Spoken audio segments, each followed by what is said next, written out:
Thank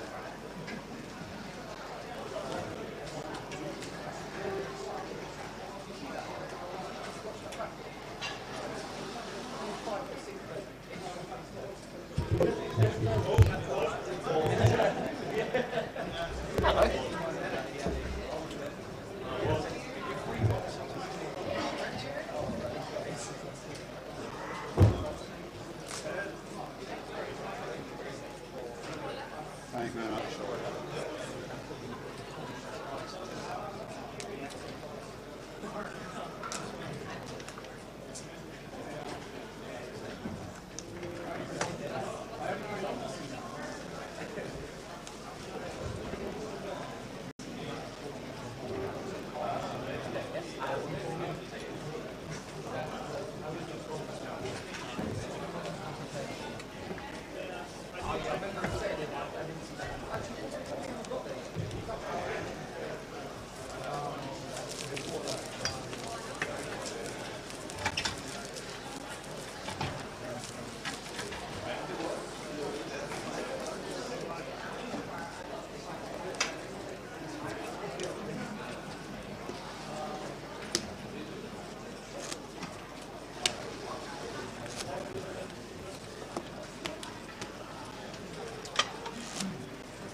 So we are back for the final session. Jay's on his way. Better bring tea.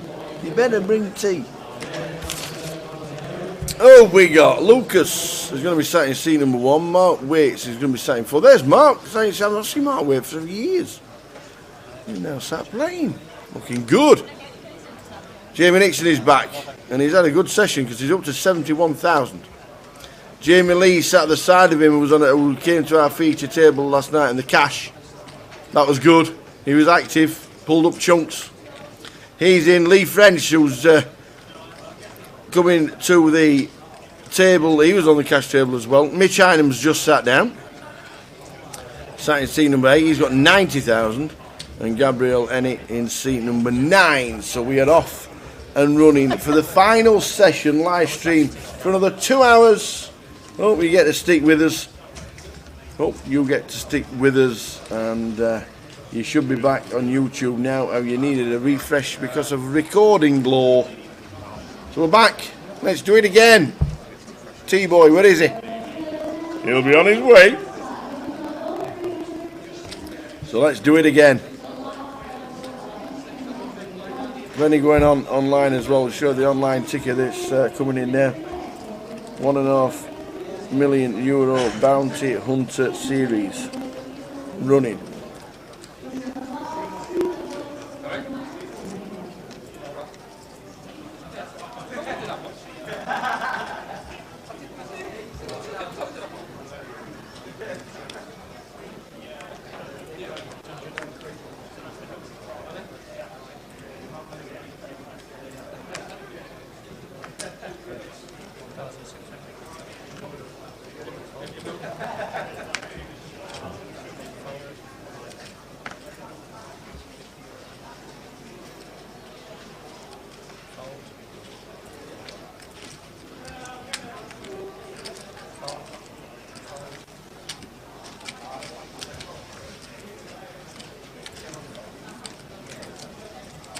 Hey, he's here, look, and let me tell you, T-Boy's done good. He's brought him in. Didn't forget. I haven't got 3 hands. I'm not one of them that can do 3 tops at once.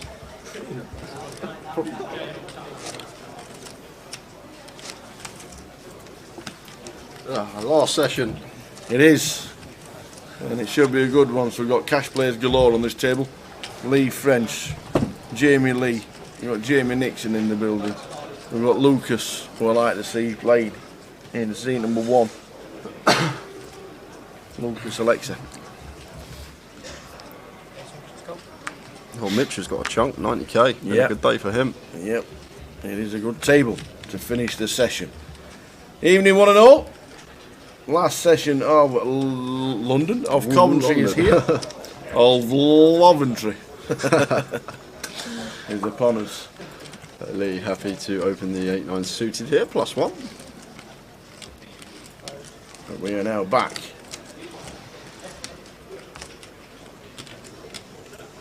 And Jamie with the A7 in the big here, expecting him to defend this one tower. As he does. For the flop. Flop time. 10, Queen, 4. Yeah, so lead flopping dummy and gutter here, backdoor diamonds, just 9 high here on this queen high rainbow board. Going to have plenty of continues here. And it's just going to be a quick fold for Jamie. Gets the better hand to fold. And he picks up that one.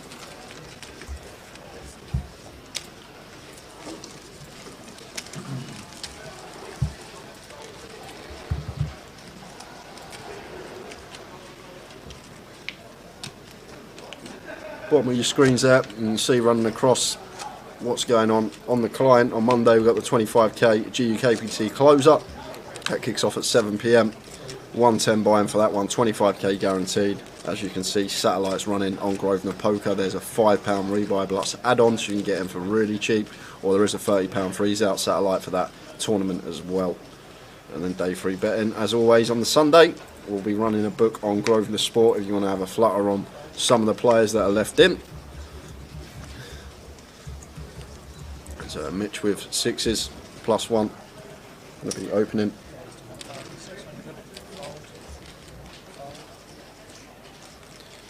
Makes it 1600.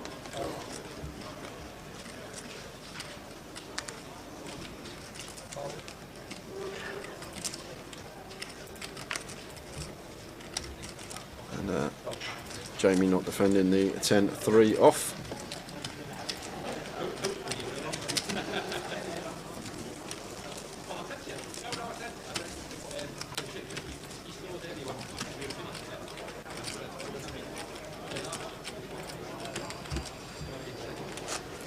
There we are. Beautiful. Full I schedule. love that. I like that. That's amazing. That is amazing. Just cannot wait. There's going to be so much fun. It is a full schedule. So, streaming. Come on then. The information from the man on the left-hand side is whispering. You don't need to whisper. What are we streaming? Main 1B. Main 1B. Yep. So we're starting on GUKPT. Thursday. No, we're starting on Friday. Yeah, GUKPT. Right.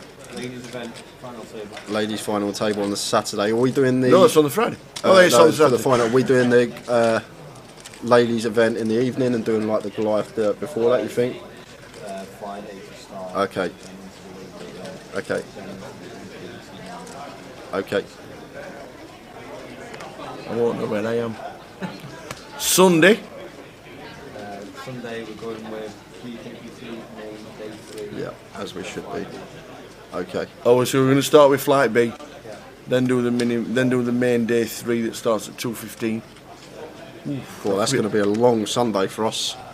That's going to be a very, very long Sunday for us, Tower, on the 28th. Yeah, sleeping bags needed.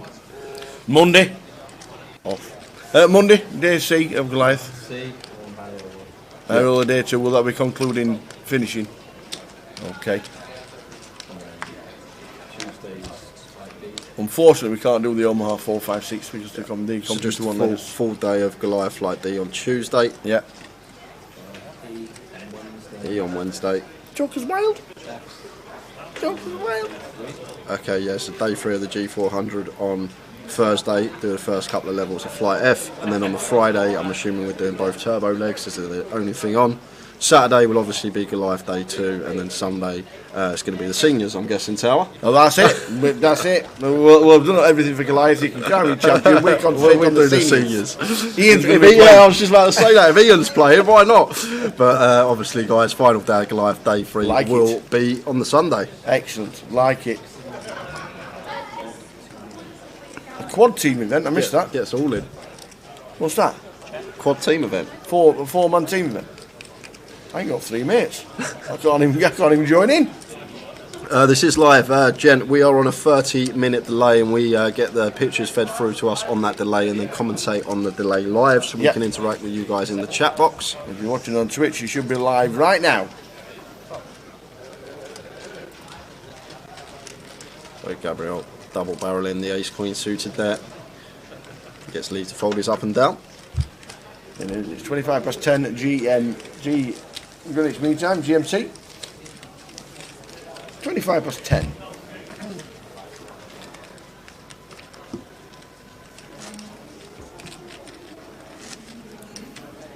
There, I'll tell you, got one. Bud in the chat says There. he'll be your partner. Alan Budge. That's 2 mates I've got. I need 2 more. I like that. 4-man. Is it a tag team game? Or is it just a... What is it? 4-man. It's probably what it probably is. I'm guessing all 4 play, and then positions. The positions, if you all finish like collectively. It'll be player A sees the all cards, player B sees the flop, player C sees the turn, D sees the river, and E busts. Ace Queen for Mark here, off of just sub 20 bigs, opens to 2,000. Ops to the 2.5x here, and Jamie in the cut-off here. Bit of a dicey spot for him with the Ace Jack versus this hijack open. Could potentially see him free bet this one versus this stack size. However, we're not going to love life if we free bet that to like 5.5k and get ripped on by Mark, so maybe more inclined to flat for that reason, but is taking the aggressive approach and does choose to free bet to 5.6. But I'm guessing he's free betting to call this off for 20 bigs then tower, otherwise probably just want a flat, which is fine. Obviously hijack range going to be having plenty of hands that open from that position. There's the all-in from Mark with the ace queen. Jamie going to ask for a count, but just can't fold, and that's the thing, once we free bet, just have to call off the 4-bet rip, getting that price in a dominated spot here. Bit unfortunate for him, 7-handed. Hijack versus cut-off, just slightly pipped. And Mark, the player at risk with the best of it, just fading a jack at the moment. Mark waits, not seen him for a couple of 2 or 3 years. He is now back.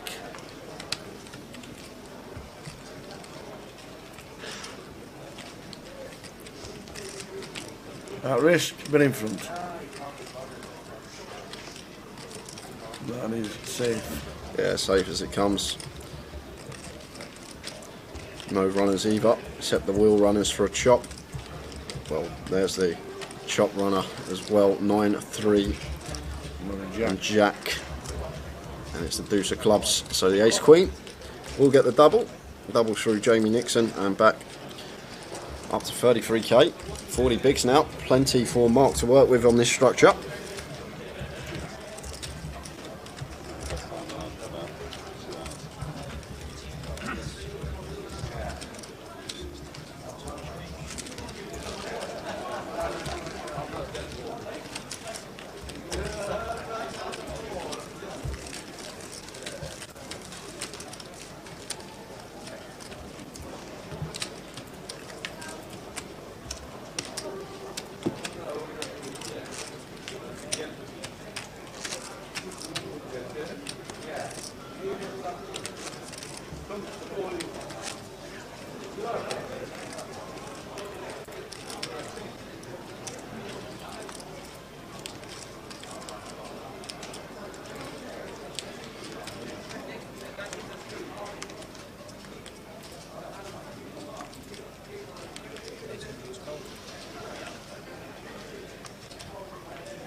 So Lucas in one.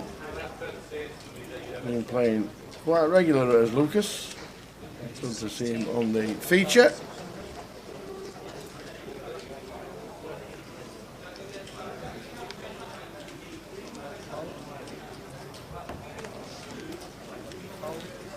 That's it, Alan.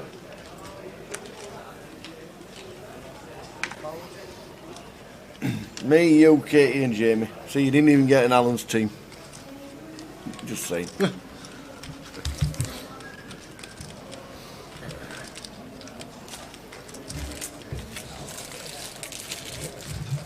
Lucas opening under the gun with the king jack, raises to 1.6, and Lee on the button here with the ace king. Happy to 3-bet this one. Makes it 5k, just north of 3x. Sizing you expect to see. And Lucas here, king jack off, just has to hit the muck, as it does.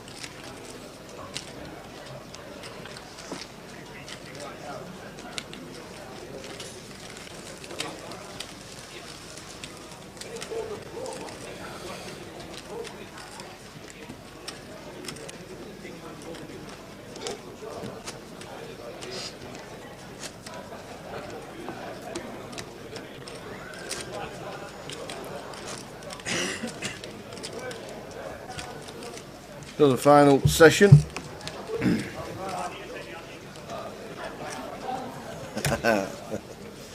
Yeah, it's going to be great, Goliath, it really is. Estimated prize pool of $1 million.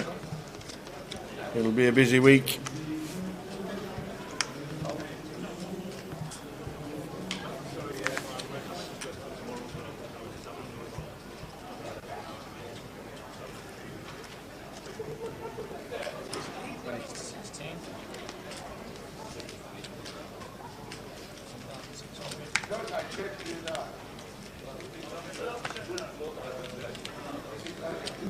Yeah, you could be right. You could be right with over 10,000 runners.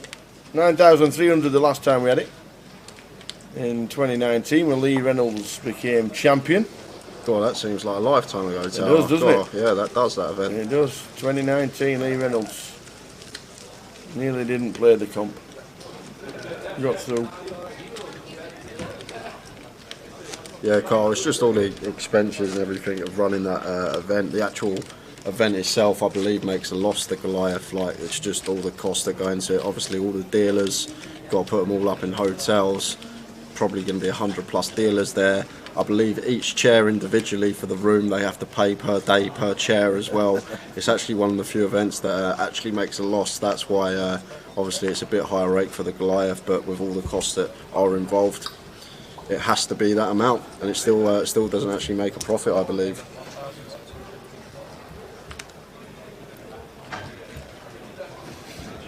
Like running a tournament that size. I think one of the things you've got to remember is they don't own the hall. Yep. And they don't own any of it.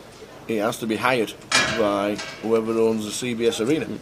Is it Wasps? Like the cost for that event, like getting it must be extortionate. Like dealers per day, hotels for all the dealers, so much that goes into it. Yeah, it's over 200 dealers for the event. Towers $500,000 per day. Yeah. That's what people will probably think. Yeah. I get paid in mashed potatoes and jacket taters and sausage. Yeah. It is tough. Yep. Yeah, everything goes along to it, but there is a massive cost to it, and I think you've got a big hats off to Grosvenor for sticking it on. It's one of our favourite events, one of your favourite events. So many people come to Coventry for the week. Jamie could be doubling someone else up here. King Jack versus Ace King here. Ace King gets a very clean flop. No runners to lose this one, so just fading the Jack to stay alive.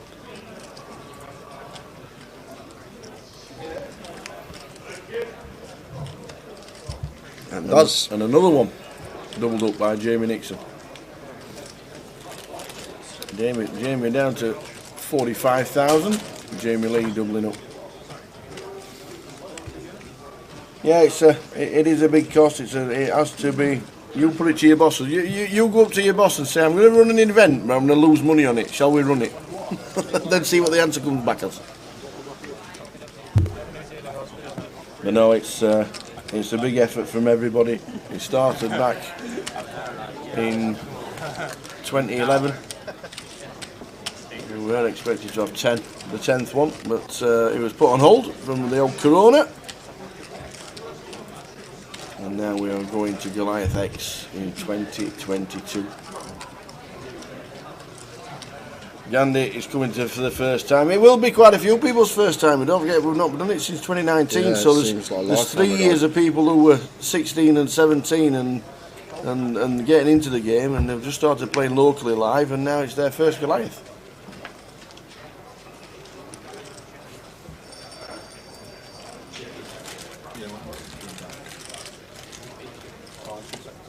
Are they?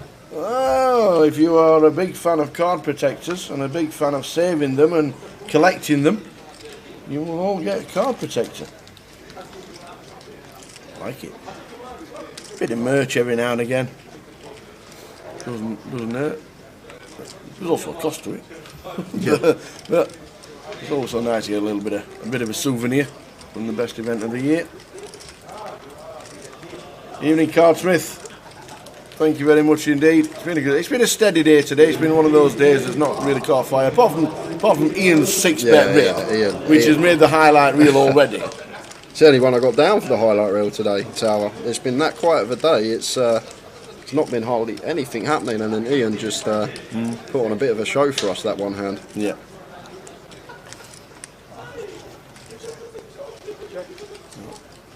If you don't mind travelling 15-20 minutes in a car, just left hand side of the city, there's loads and loads of hotels that way. If you don't mind coming from 15 minutes left of the casino, if you come out onto the main road of the casino and turn left as if you were heading towards Tesco's and all the dual carriageways that way, if you don't mind going that way, 15 minutes there's an abundance of hotels that way. Also look at sharing, also look at Airbnbs and things like that, and share with your mates. 3 and 4 in an Airbnb obviously cuts the cost by a lot. Got a beautiful river here for Mitch. Backdoor into a flush.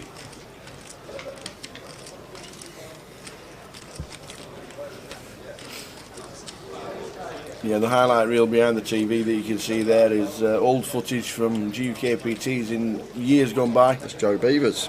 It is. David Hay. And Mr. Hay.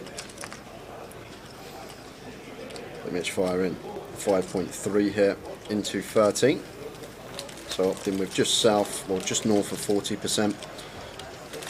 Value bet here on the river. Try and target some of the 9x that Jamie can have in this spot, defending out the big blind. Hard for us to rep too many bluffs here though, like clubs obviously missed, but probably going to have higher frequency continue with clubs than we are checks. Jamie is going to call it off with the 7. Pays it off, gets the bad news. And unfortunately for him so far, he's halved his stack. Yeah, it's not been the best session for Jamie Nixon. Mitch getting value from his flush there on the end. Mitch earning 104,000 chip leader on our table.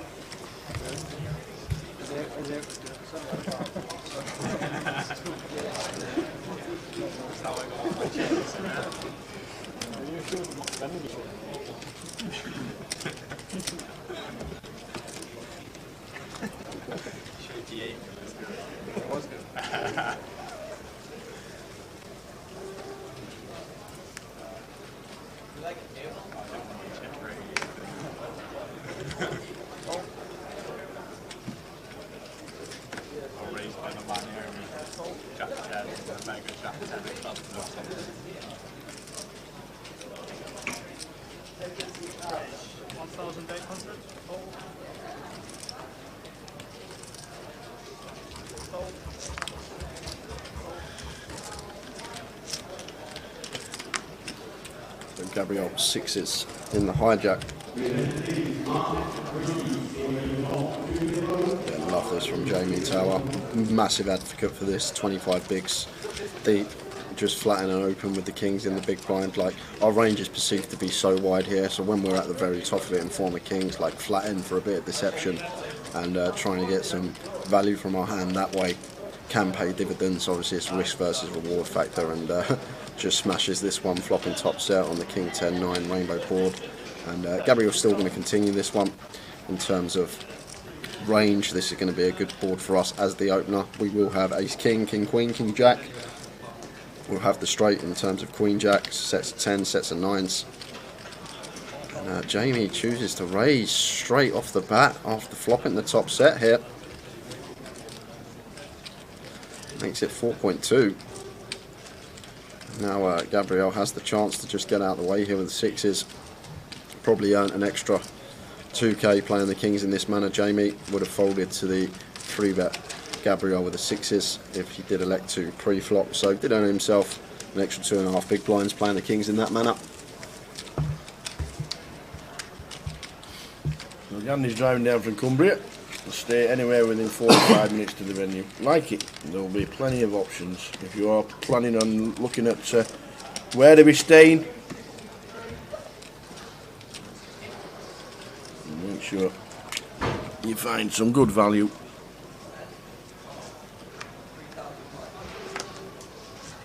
And we'll see you at the Goliath.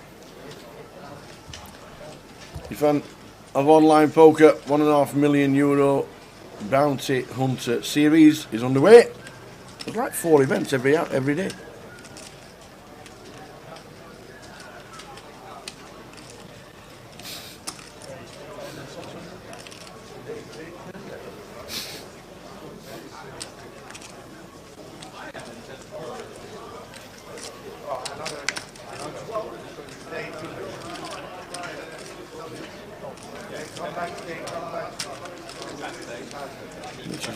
Just come to the table as chip leader, 104,000.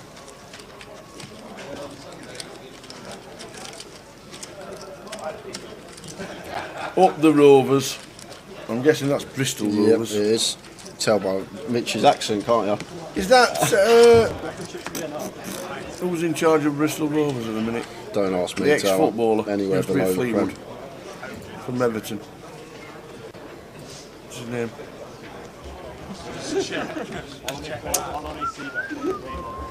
Someone will tell us in the chat. Yeah. Lucas, under the gun +1 here, wants to open the ace jack. Joey Barton. Joey Barton. Is he the manager of I Bristol Rovers? don't know, so I don't know. I know Joey Barton is, but I didn't know he was managing at the moment. There you are, Razor Kev with the knowledge.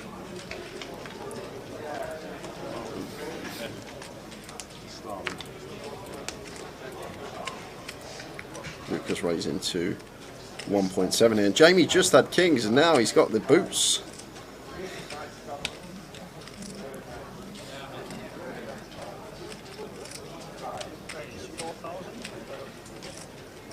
And 3 bets to 4,000.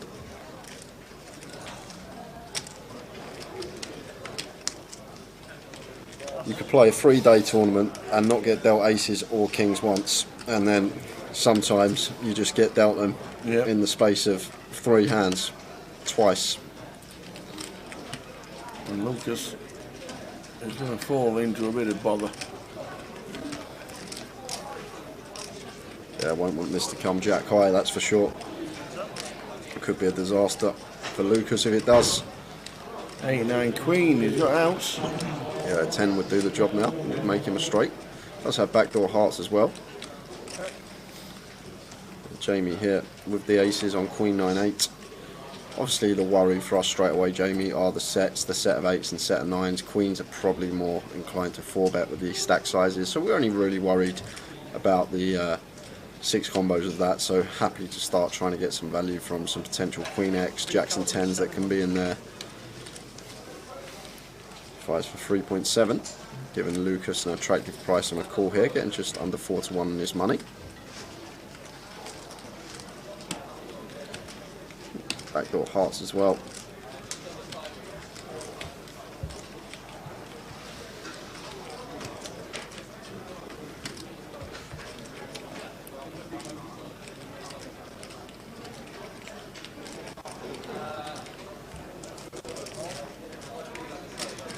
And there is the call for the turn. Well, keeps him interested even more. Third nut flush draw now going with his overcard and gut shot.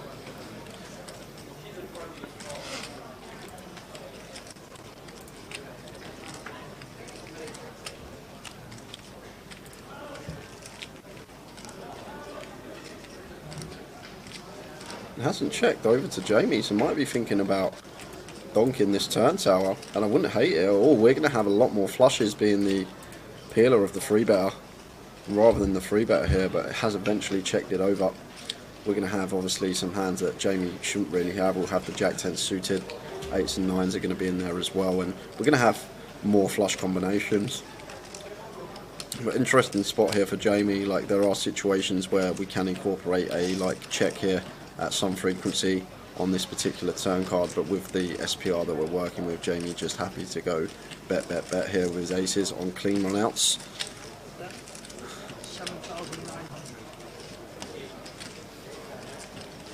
And flies for 7.9, leaving himself 9k behind.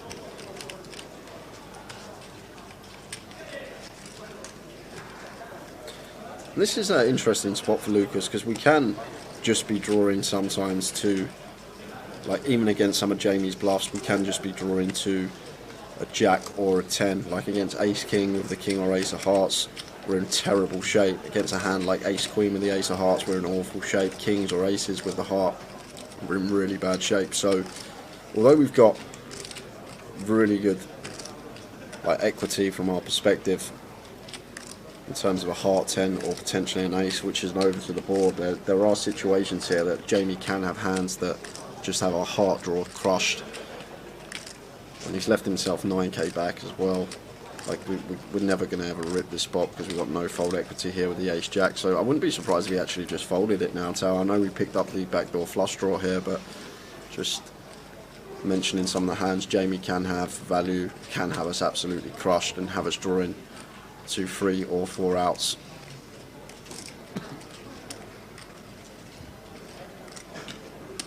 But in this scenario, his heart draw is live, his straight draw obviously live. It's a tough decision being made to just nearly 30% of your stack on a draw. And the draw might not even be live, Tower. Like obviously the 10 draw is going to be live, but the heart draw is not always going to be live in this scenario. There are plenty of hands Jamie can have. Made the call. So looking for 10 or a heart, Lucas, to get the check mark on this one. And it isn't, it's a 5 of clubs, it's an absolute brick.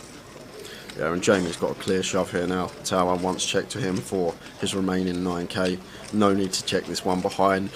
With us leaving 9k back on the turn, if Lucas has ever got 2 pair plus, he's just going to set us in because he'll know that we're not firing that to leave ourselves 9k back. We're always going to be calling it off. So from Jamie's perspective here, this 5 shouldn't change a thing, and we can just comfortably shove for value, trying to get some calls from some Queen X. Wow, this is very strange, Tower. Well, it was Lucas that decided to put in the triangle. Wow, this is really weird. Like, we're repping a flush, Jack 10 maybe, but Jack 10's probably just going to shove turn, right?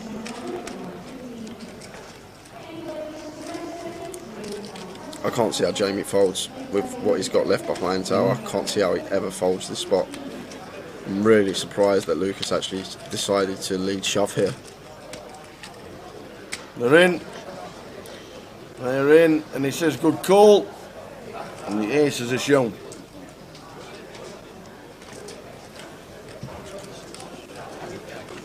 Couldn't work it out.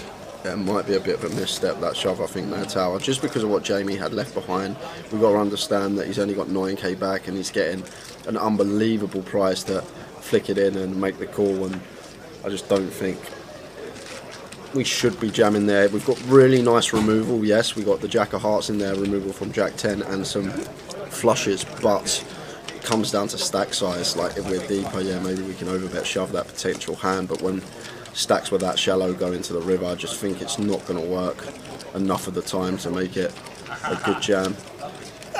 Hey, here he is. There he is. The man that's flown down, Mr. David Doherty. How you doing, young man? Good, mate. Yeah, man. How was the flight? That was awesome. I had already started. There we go. How long's the flight? 40 minutes. Edinburgh to Birmingham and then 2 hours on a bus. You flicking in last level? If you want to hop in. Dave Doherty has just turned. Come and tell him the story. Go and tell him the story. Do you want go have an hour, Tower, go on. Go on. Oh, have 45. Have Go on 45, then, have thanks very 45. much. I'll come Buy back your for, plane end of the day. we'll come back for that bomb. I'm in. Here comes Dave Doherty. Flick it on when he but sits down. Tower, When he sits down. I've been kicked out. This man's just flown down from Edinburgh all the way down here. I'm impressed, my friend. I'm impressed. And here he comes. Get out, Tower. Nice one. Very lovely to see you. There he is. Hello, Change of folks. face. Dave Doherty joining me. Luton champion last year in the GUKPT. Looking for another title this weekend. I hope so, mate. I need to get to 2 before Jack does. Is that it? Is that what it is about? That's all the motivation. I told him I would win 1 before him, and then he won 1 like 3 weeks before. Yeah, me, yeah, So I- I need to get to 2 first. Got a nice little table as well. Last session of the day. You got Lee on it. You got Jamie Nixon, Jamie Lee as well, Mitch Hynam, Gabriel who can play as well. Yeah, not quite a lot of these guys actually. It's good. How's the field been today? It's a lot of notables then? Not like overly reggy to be fair. Yeah, it's been fairly quiet. I think it's the quietest day 1A we've had all year. So less than 100 entries so far. But I know a lot of the guys around Vegas. Hasn't been too much action on the feature table. We did see someone over the age of 60, 6-bet rip ace 10 correctly pre. Okay. Which was it went open. Disappointed I missed that. No, it'll be highlight reel, mate. You'll see it because I went absolutely mental in the comms. It went open early position ace 10, chip leader 3-bet, 4-bet ace 10, 5-bet ace jack, and then the ace 10 just 6-bet ripped it in. I've got so much respect. Honestly, I'm rooting for you. Whoever has it when he finds that. I know. That was trapped. We're just rooting for Ian now, the man that done that. Are you still on the feature? Is he? No, he's on one of the outer tables, all in a call here, shoving for 10 big blinds, just sub Gabriel blind and blind with the ace 9, and Lucas calls it off with the jack 9. Calls it off, and in a dominated spot here. Did just lose that big pot, Lucas, and maybe a little bit of steam in this scenario. Oh wow! Or just flop our opponent dead to a chop. Oh, it's over already. Oh yeah. Yeah, chop. That's Already about it. jack, yeah. There you go. Lucas gets the double up with the jack 9. What a flop! Knew it was coming. A little bit of a rub down, the ace in the river as well. You played much since last year GUKPT? Was you at the 888? No, I wasn't. No. I'm trying to think. I've been organising like so much ahead that I actually haven't been playing that much. Just a couple of Sunday sessions online. That's pretty much it. Irish Open, you going there? I don't know. I'm not a huge fan of City West. Yeah. But obviously, like everyone I know is going to be there. So like, probably get out there. If I do go, it'll be like a last minute thing probably. But I don't know. Like, I've got like a big couple of weeks, like 4 or 5 weeks coming up where I'm just like travelling non-stop. So I'll see what I feel like at the end of that, and maybe hop over the Irish Open last minute. Are you playing? Are you commentating? I'll be playing. Yeah, Nice. I'll be there all week at Irish Open. So got going Vegas as well. 3 weeks back in June. You're doing the whole series. I don't know. I don't know yet. I did. I only did like as much as I was allowed to last year with the restrictions, and I hadn't been for a couple of years, and it just. I don't know, the Hold'em stuff grated on me a little bit. If I do go, I'm going to skip a lot of the bracelet events, I think, and just play like the other stuff that will win in the Venetian. The structures in the WSOP events and just some other stuff like floor staff and dealers and stuff, not to hate on them too much, but it's like when you're used to, genuinely, like when you're used to the standard on the GUKPT and you would think the WSOP would be higher than that, it isn't. Yeah. Like the guys and girls here are just like world class, and then you go over there and you're just used to that, and playing PLO and the dealer don't know the pot. it's happened a lot, happened a lot. But it comes down to staffing as well. Obviously, it's hard with the amount of staff they must need for a series like that over the course of 2 months. It's probably all down to staffing. Just going to jump into the action here. Well, it's much ado about nothing here, really. Lee opening the King Jack here and the hijack. Stephen defending the 8-5. Lee just choosing to continue straight away. Can incorporate a check in some frequency with his hand as well. But Lee just firing. Yeah, I think it's good. It's like firing King Jack there versus the big blind in particular. Like, it's going to have a lot worse stuff to continue with for sure. But yeah, I had a funny incident in the main event last year actually. In level 1 or 2 or something, I just sat down and our table collapsed. Oh, you told me about this. Yeah, you did tell me about this. The table literally collapsed, and like I was in seat 3, sorry. So the guy in seat 2 and me, and then the guys in seat 7 and 8 as well were just holding the table up so that the chips didn't go everywhere. Funny stuff. Don't get that in a GUKPT. No, I've never had a table collapse in the GUKPT for sure.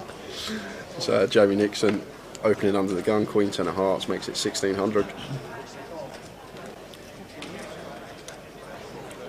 Mitch has got 100k. Yeah, plenty. Of course, with the 5s, that's going to bring Gabriel along in the cut-off with the 4s.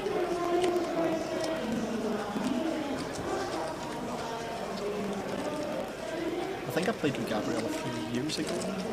Some of these that I vaguely recognise him. Not too sure about how he plays. He seems pretty solid, to be fair. He seems to play well from what I've seen from him on the featured. Not just today, but he's been on it over the years. Yeah. Set for Mitch. Yeah, and Jamie's got top pair here, so going to be... These are always intriguing spots, like versus hijack and cut off. Like they're going to have like pure king 10, pure ace 10, quite a lot there. Jamie's chosen to see that on the smaller side.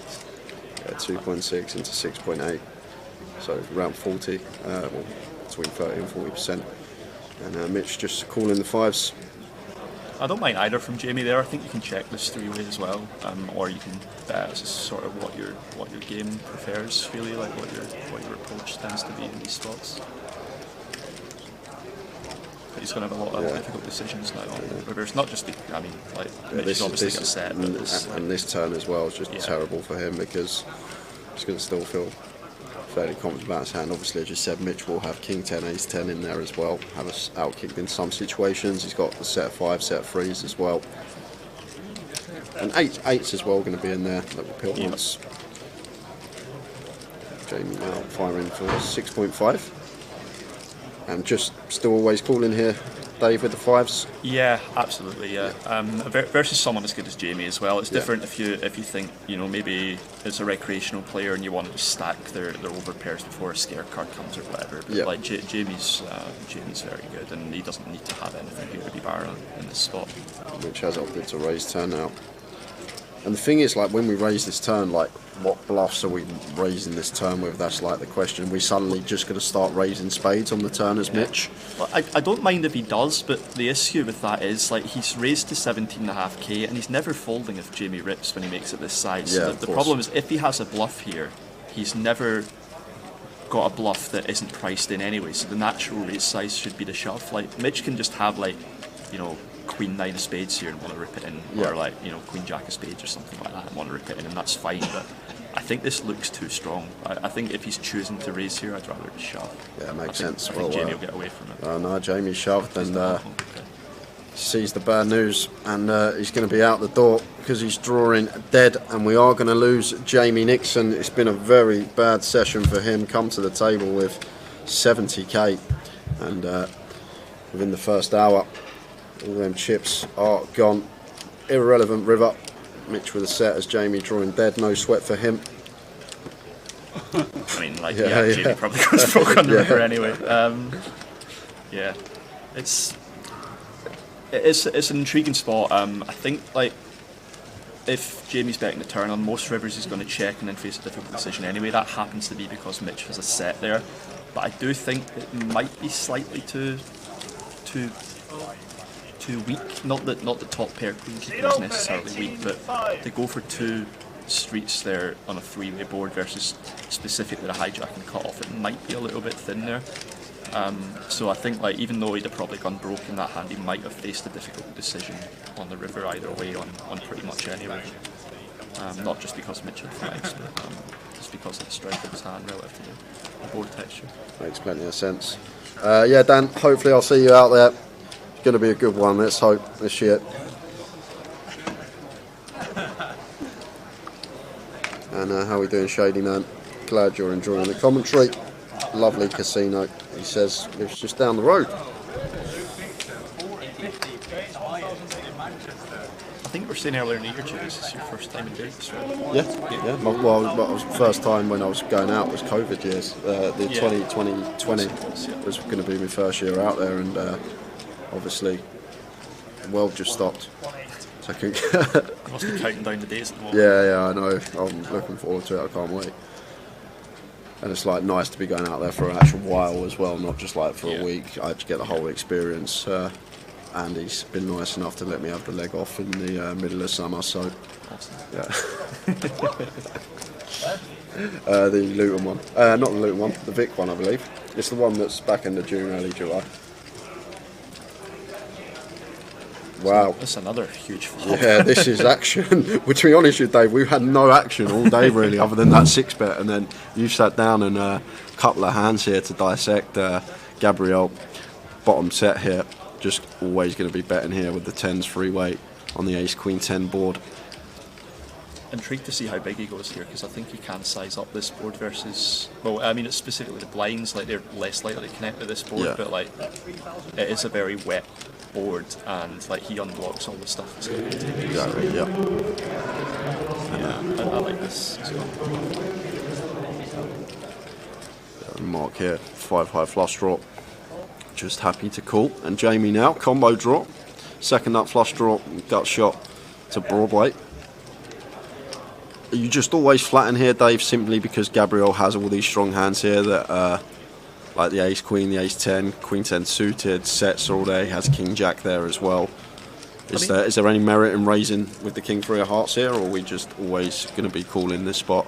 I think it's mostly a call, but I wouldn't hate to see like a shove. It's not as though we can't have king jack ourselves in the big blind, Yeah, you know. And like we also have stuff like queen 10, which just benefits immediately from shutting out equity in the pot.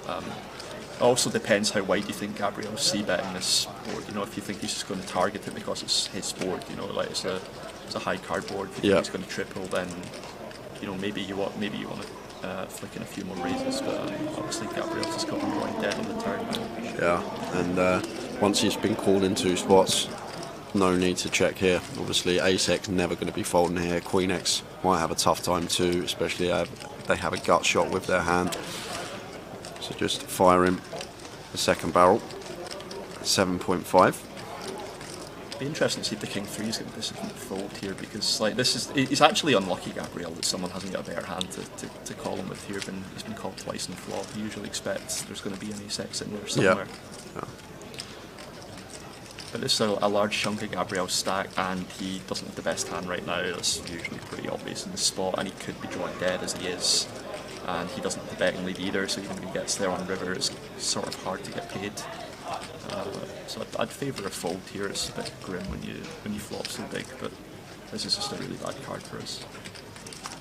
Interesting to see if he finds his way out of it. Seems to play well, Jamie. What I see from him a lot of the time, he seems to play well and disciplined and makes a very good laydown there. That's a top-notch laydown from Jamie Lee. And Gabriel with the 10s takes a nice little one, nice action flop.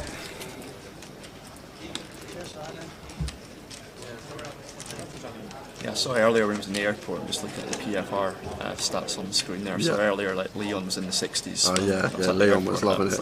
It was good to watch actually. It's Yeah, Leon really, and Ben really good going to at it. watch. I just love being on Leon's tables in general for things like that. It's always entertaining. I played a really sick hand against him in the mini in London last month actually, where he pretended to miss like pre with aces, and I shoved 60 bigs on him with ace queen, and he obviously calls, he has aces, and I backdoor 2 queens against him and knocked him. Oh, backdoor as well, yeah. Not even just 9-7-3 rainbow queen. Yeah, it was brutal. I encourage the dealer to punish him for like saying misclicking, and got the just rewards. It was great to see him win the mini though. A lot of time for Leon. Yeah, lovely guy off the table as well, very approachable, always has a little chat with you.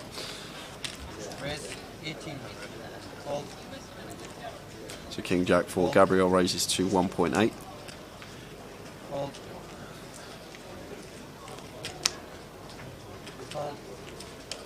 And action on Lee in the big blind, 9-6 off. Just under 4-1 on a call here. Happy to defend.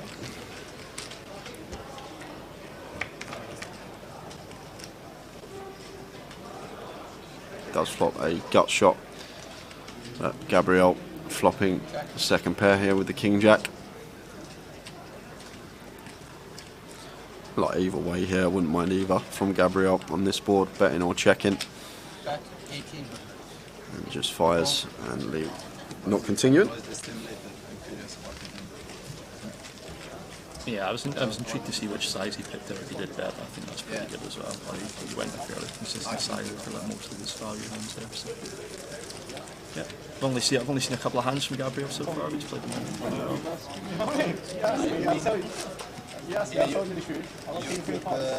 This is huge for Mitch at this stage of the day as well. 140k. It's so much fun when you like. It's happened a couple of times that like you know you just feel like you're almost coasting money from there. It's absolutely heaps at this stage.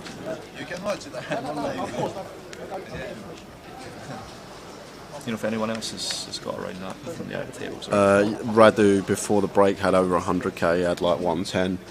So don't know how he's getting on now, but yeah, I think Radu and Mitch are going to be some of the chip leaders in the room. But the thing is as well, this, as I said earlier, it's the quietest day 1A we've had in a while, so obviously chip counts are going to be a lot lower than what we used to seeing with less players in the field.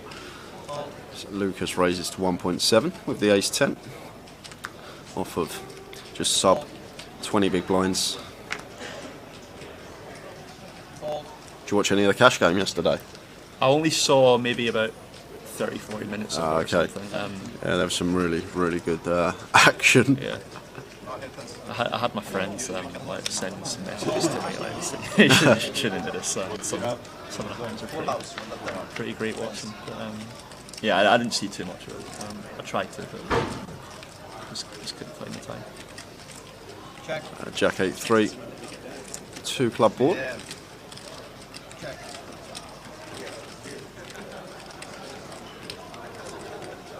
Waiting for the hearts to check and get paid off.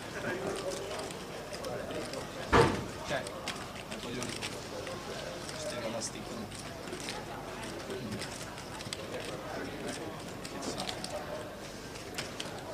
7 of diamonds on the river, so ace 10 of Lucas is good, but Mitch is going to fire here as a bluff. One for the overbet as well. 5.2 into 4.6 here from Mitch. It's interesting. I don't want to like.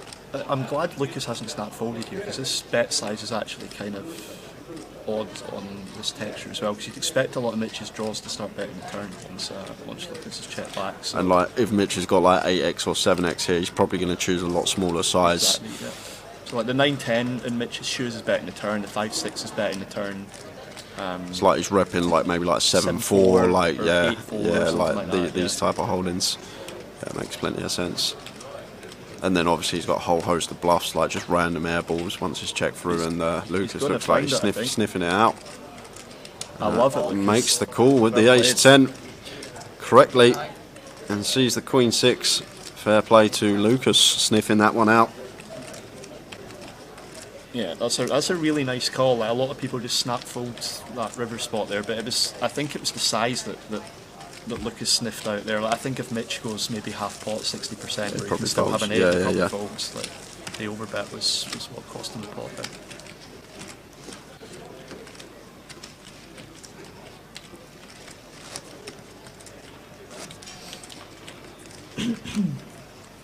It's got just under 10 minutes left of this level. It takes us into the final level of the day.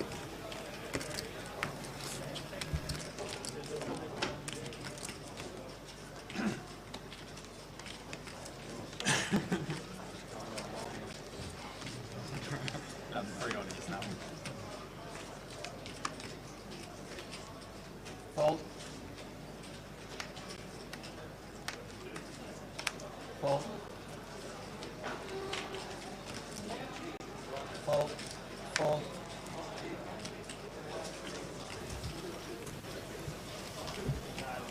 Raise.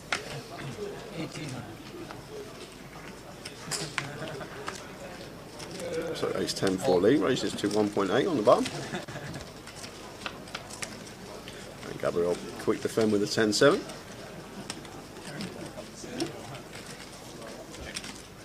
Check. Flops a gut shot on the king 9-6 rainbow. Lee going to have plenty of bets on this board.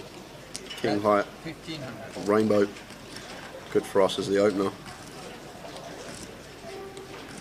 Fold. Not a bad little candidate to mix in a check raise with the 10-7 on this board versus button open, Dave, or just happy to call? I think I slightly favour calling. It's the problem with doing it with these sort of hands is that there's a lot of gut shots on that board, and if you start doing it with all of them, you're over bluffing. I mean, in the big blind, you do have all the king 9, all the king 6, all the 9-6 potentially, so you do have a lot of value. You have 6s and 9s as well, maybe. But you can't just check raise all of your straight draws, you know, or you're going to have absolutely heaps of bluffs. So you've got to mix it up a little bit. Don't hate it. Like, if you had check raised, I wouldn't have hated it, but like, you can't do it all the time. So face for the double barrel just gets out of the way. Lee just applying pressure there. How are we doing at CFO? Poland was lovely, thank you. It wasn't even too cold, to be honest with you. It was, like, didn't really get as cold as we thought it would be. At night the temperature really dropped, but during the day when the sun was out, it was quite nice, to be honest with you.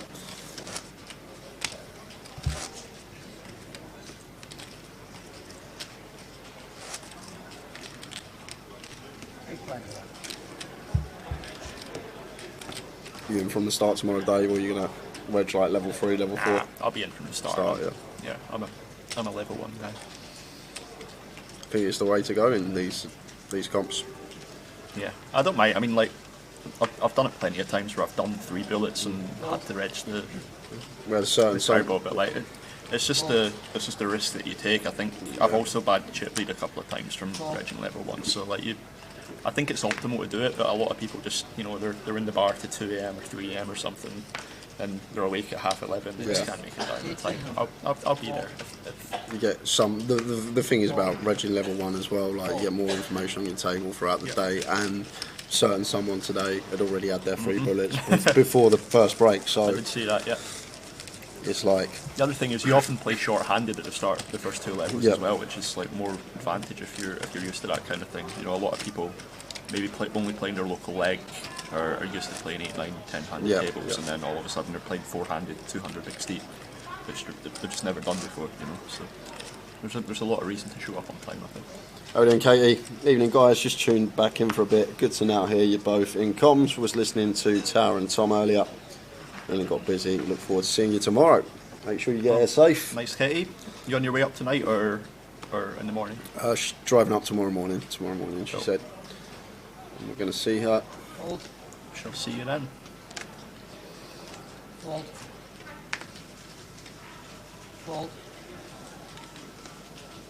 So King does the hearts for Mitch and the cutoff. Doesn't choose to open. Oh, I'm definitely opening that. Yeah, I agree. Let me in that seat. With that stack as well. Well, Stephen was sitting there with 15, I don't know, like 14, 15 big, so maybe didn't fancy it, but still probably going to lean towards opening that one. Yeah. I might just be feeling a little sheepish after Lucas Hero called him as well. Yeah. There's always an aspect to that, you know.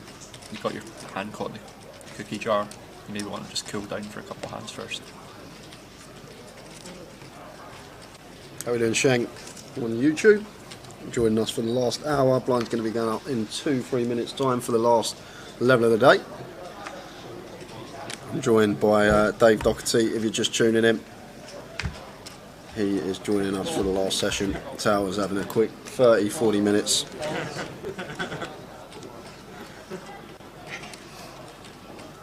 Yeah, just relieve Tower of his duties again.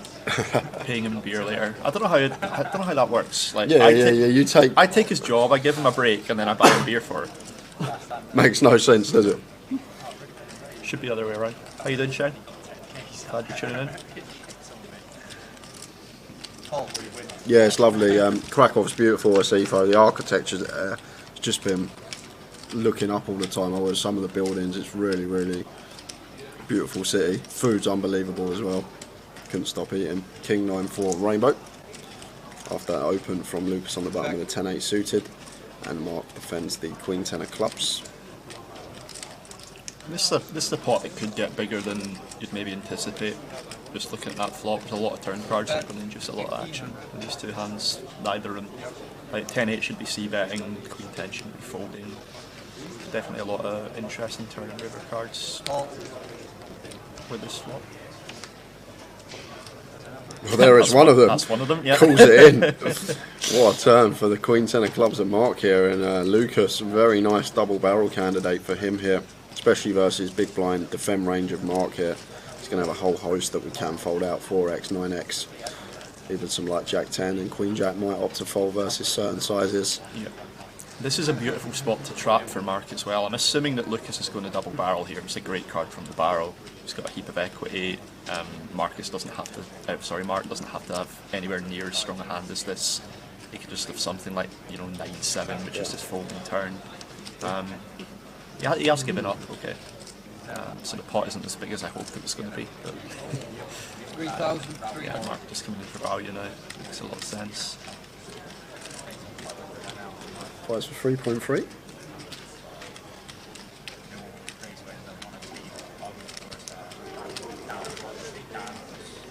What's Lucas thinking about? I feel like, I don't want to discourage bluffs, but I feel like the time to bluff in this hand, if you're going to continue bluffing, was the turn where you've got heaps of equity. So Yeah. I'd be surprised if he does something on river. But maybe Mark's gone. Well, the pot's already been added to, so Mark has gone like 45% or something. So yeah, that'd have been even more surprising if he had raised. I thought initially Mark had gone a little smaller than that. But well played hand all round. Don't mind. I'd probably barrel the turn and Lucas stop. But The thing is, if we barrel turn, like we have to shove big Yeah. rivers though. That's the thing. Yeah. With that particular holding, like start even targeting some of the king X, just random king X, king reg that he's going to have in the big blind. Put that under pressure. yeah, Maybe Lucas just didn't fancy it.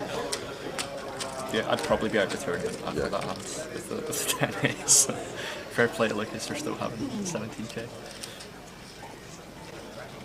And I see it a lot on stream, like players taking nice double barrel spot, but then not unloading it on the river, and then that's when they give up. But then like Red, a 1,800. lot of the range is still going to call on the turn, and then probably fold to the river bet like the one pair holdings. Yeah. But I do tend to see that a lot on stream, players double barreling, and very rare that the free barrel comes in. And I've got a hand here, going to be brewing between Mitch and Lee. Red, 4,000. Lee opting to free bet the ace queen +1. Can flat this some of the time as well. So this is a very small 3-bet, so I'm going to be interested to see if Lee's comfortable putting a 4-bet in against Mitch's range here. I probably would be, but not that I don't think calling is a very good option as well, but just versus, Mitch has shown himself to be capable of running some bluffs, and he's got a huge stack. He might be feeling confident about himself. Like I'd be pretty happy putting a 4-bet in here versus what I think his range would be. But Yeah, really deep, these two, 80 bigs deep. it's actually a difficult spot. Like I'm not saying by any means it's an auto 4-bet. I think most people would probably call actually. Yeah, gun versus Right, gun okay. +1. That's obviously a factor to take into Yeah. account, and Lee has just opted to Yeah. call.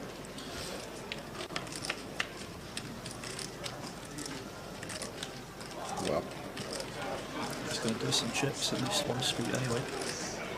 Queen 4-3, rainbow, lovely flop here for Mitch, with the ace queen flopping top pair, top kick up.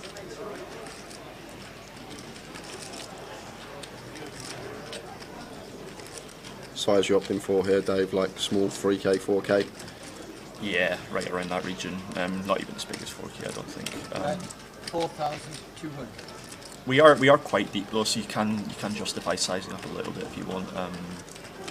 Yeah, it's not that I think it's bad. It's just that probably Tuesday goes shade smaller, but yeah, right in that range. 4.2 choice from Mitch, and Lee has to call once here with the jacks. Got no other play here as Lee other than just calling, taking a turn.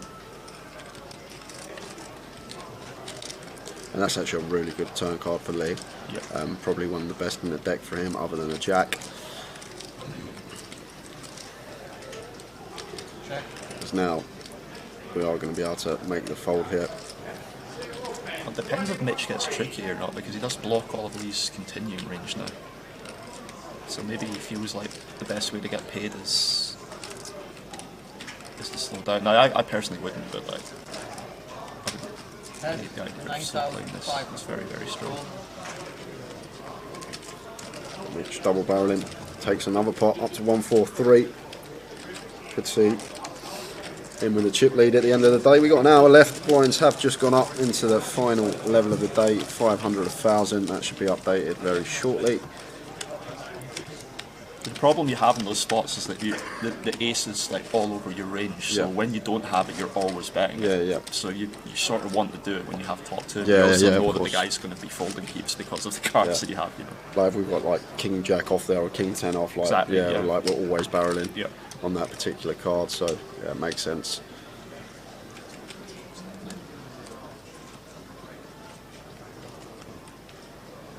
Yeah, I mean, I would barrel myself in that spot on the turn, but if you're going to slow play anything in that spot, like ace queen with the queen of clubs, with the backdoor flush draw queen clubs, is one that you can mix in for sure, I think. But Mitch, probably partly to do with the chip lead as well. I think when you've got the chip lead and you're playing a lot of pots, you're being pretty active. You generally just want to put chips in the pot when you have a really good hand.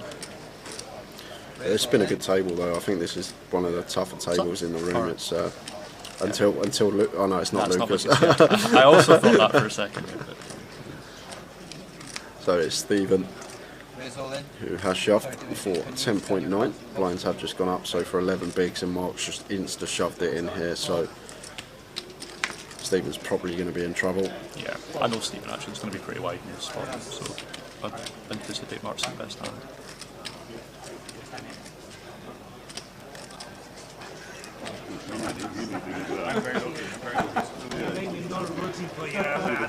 Oh no, don't spud Frankie, Mitch. That's as bocky as it gets. That's it. Mitch is not making day two. It's written in the stars now. But there you are, King 9 was the hand he shoved, but he's actually got there versus the Ace Queen. Just fade in. Well, this is the hand. I actually got a message half hour ago from our action tracker, and he said there was a slight error, and we're going to miss the board run out here. But should be able to tell who wins, because if Stephen stays sitting down, King 9 obviously held from the flop. If he stands up, there's Queen got there. I don't think there's a river card out yet, so we're still sweating. Oh, Oh, that does not look no. good for Stephen. Yeah, so the Ace Queen must have got there. Must have been an Ace Queen or 10 on turn or river.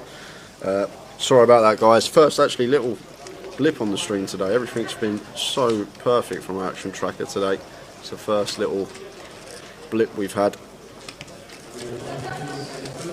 But they're long days, sitting there looking at a screen, pressing buttons. How you doing, Andy? Are you saying terrible at the action tracker, or are you saying terrible at the King 9 off shove for 11 bigs? I think it might be the latter. But we'll see. Feet open. Feet Poor Simon. Hope it's not the action tracker. He's done a fantastic job today. He said action tracker.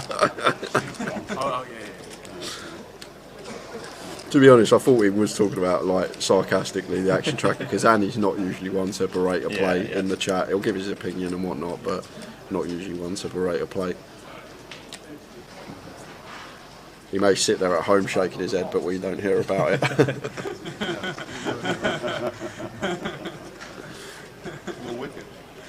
Oh, you wouldn't have went for that back. Everything's back to normal.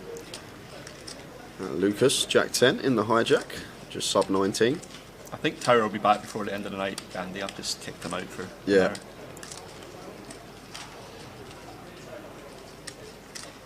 All 1,000. Lucas limps in here with the Jack 10 off of 18 big blinds, closer to 19. All. See a lot more of this nowadays off of this particular stack size from late position. People limping off of like the 16 to 19 big remit. Check. Mitch, big blind only, checks his option. And flops best on the Ace King King board. I'm interested to see what Lucas does here, because like most of the hands, although he did have a very good hero call earlier, most of the hands he's been involved in so far, he has taken a passive approach. I think if you're limping, you get a board this dry, you want to just really stab at it. Don't you? Yeah, especially with the equity to Broadway. But Jamie's actually going to take the initiative once checked to him after over limping the bottom of the Jack 4 of hearts.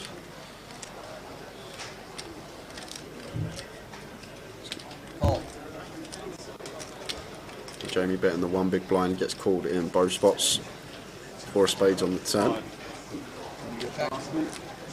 Does actually pick up 2 pair here now, but once we get called in 2 spots on this flop, I think it'd be a brave man to fire the double barrel here, Jamie. I think it's just got to be shut down central and give up on this one, and we've got 2 big blinds invested. Yeah. I mean, it's kind of difficult to choose what to bluff in these spots when like you've overlimmed the jack 4 and then you don't have the backdoor flush draw on the flop. So like when it gets to that point, are you doing it more with your gut shots? Are you doing more with your spade draws?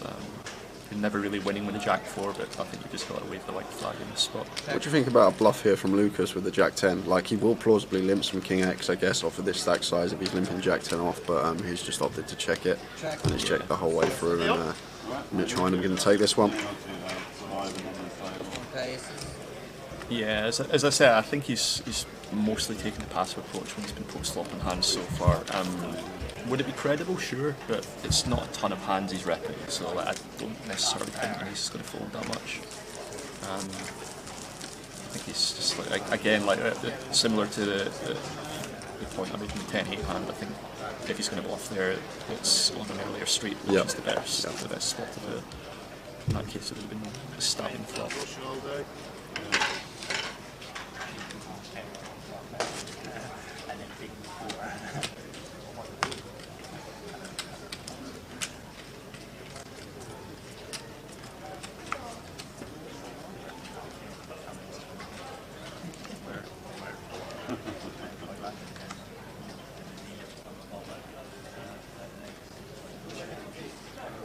So tables balancing. Got 2 new players coming in. I see Don Jones and Simon.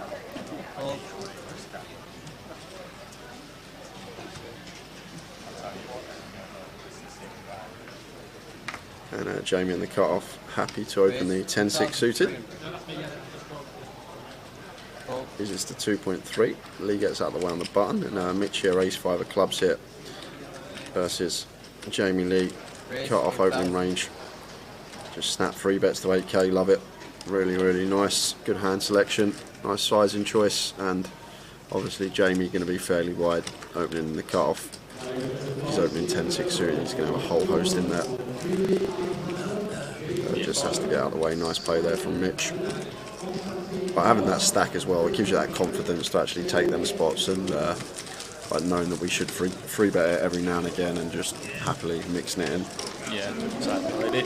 I sort of got that vibe from watching Leon earlier as well, where like, there's a very strong confidence correlation to people who take those spots.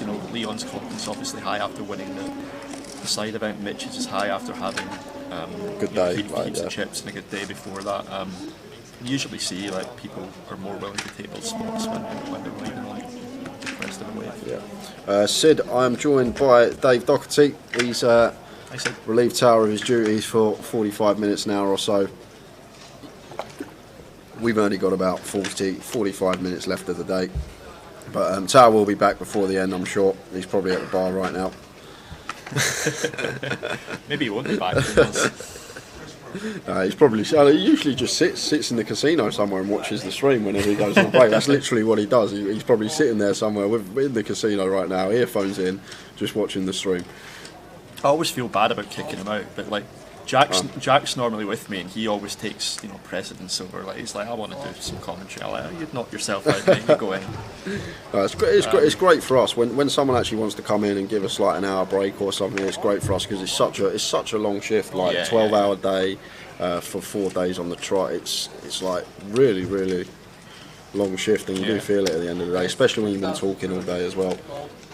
Yeah, I mean, it's sort of like, for me, I enjoy hopping on the comms now and then, but I also, like, if I'm playing during the day or something as well and I haven't had the stream on, I don't know how many breaks you guys have had, and I don't like barging in. Can I do an hour, and you've literally just come off a break or something, because it's still, it's fine. Even if I've come off a break, I don't mind it at all.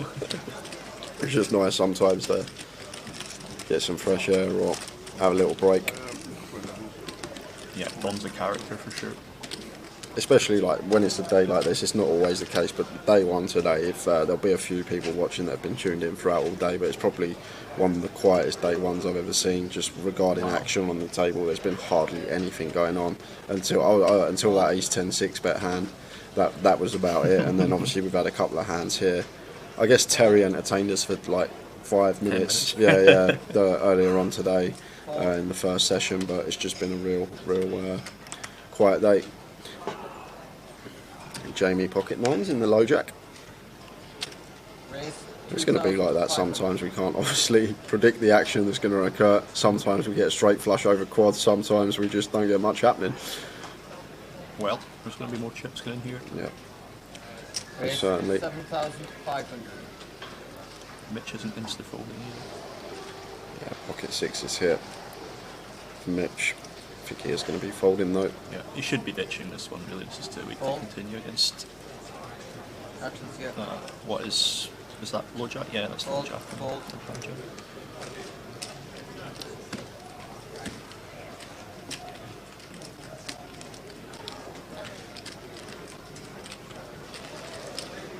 Interesting decision for Jamie. I think it's probably more of a call than a jam, but he's gone for the shove as well. And Lee is someone who's going to have bluffs there, so it's not so jamming is bad. But I don't mind it at all, to be honest with you, from Jamie here. I think you can go either way with nice. Like if we flat there, like we have potential to get bluffed on like queen and jack high boards, like off of our hand. Obviously Lee's going to fold a fair amount. Yeah, it's different if it's like an unknown or maybe someone has been tight during the day. Is way better. But Lee's a good player. He's going to have bluffs there. This is a massive pot though, Dave. 80 big blinds is huge in this this tournament. Taking that into day two, so this is actually a big flip for both players. Jamie with the nines, Lee with the ace king. Jamie still out in the lead. Here's the player at risk. Quick switch of the triangle.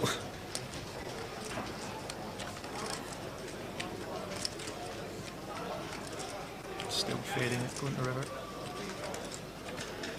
Oh, ace from space for Lee French. Barry Greenstein sends Jamie out the door.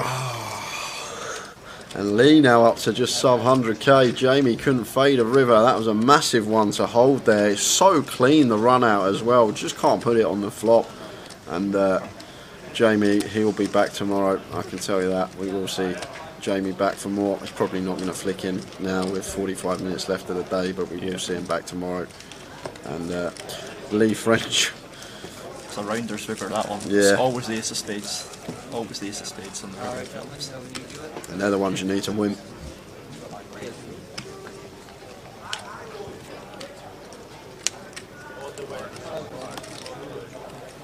You alright, kids? Alright, boss. You alright? You want your seat back yet? Well, we've got about 45 minutes, so I don't know. Yeah.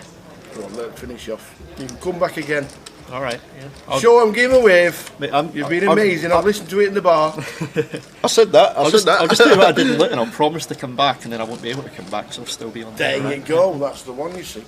That's the one. There's actually good correlation between comms box and running in the tournament. Yeah. Obviously, you and Luton, Jack Hardcastle, Leeds, yeah. So there's good correlation of coming in for how you get on in the tournament. Yeah, we'll see if I can do it again. Yeah. All right. Good luck tomorrow, All right. David. I Cheers. see you before. See you guys. Thanks for coming in. Superstar. Top man. Top man. Absolutely. See you in an hour or something. Yeah. See you at the bar. Top man. It's busy out there. Really good having a quick chat with a few players. That 6 separate people stopped me in the last half an hour saying how good that cash game was last night. 6 random people just saying that cash game was insane last night. It was something. Oh my days. Amazing. Thanks to Dave Doherty.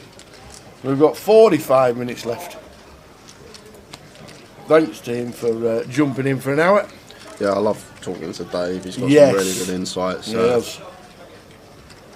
He has indeed.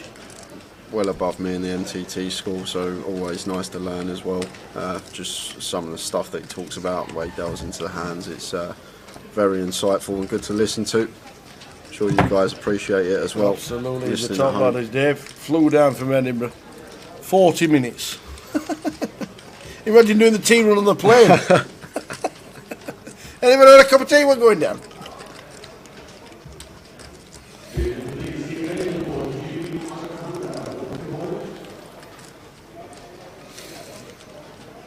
So we are in the latter stages of the day, and today I think it's the first time in a long time we haven't hit 100 runners for day 1A.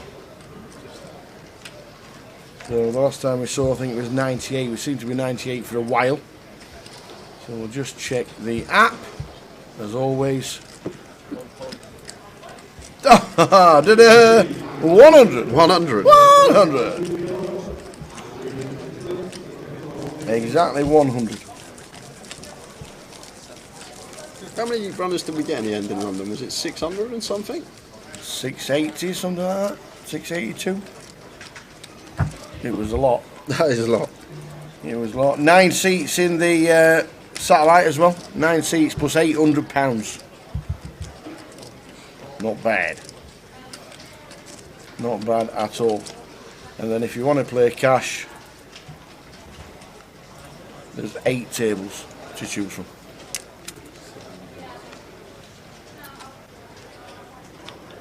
We've got 702 in London. 702 in London, 607 in this last year. Crazy! A seatful! Which country is he in? Is he back in Zagreb? I have no idea where he is actually. Are you back in Zagreb, a seatful? He could be back in Manchester by now. Oh, could happen with that lad. Gabriel raising pocket fives makes it 2.2.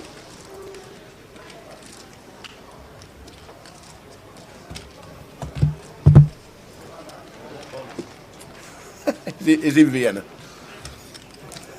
How'd you get from Vienna from Zagreb? How'd you do that? He'll have got the number 49 into town. He'll have got the number 8 out of town.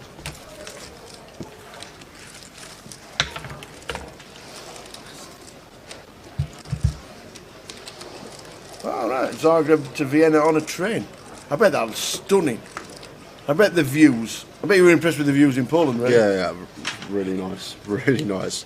Especially like Krakow was nice because they got that castle as well. You go to the top of that and you look over the city and the water, and it's really nice view. Yeah. There. And the day we went, actually, sun was booming, so it was picturesque. I sent you a picture, didn't I? You did. Yeah, that You picture. did. And we was there. Yeah, absolutely stunning.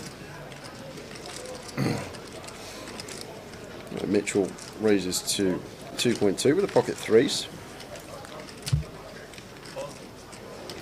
Vienna today, Slovakia tomorrow, Prague on Saturday. WAL.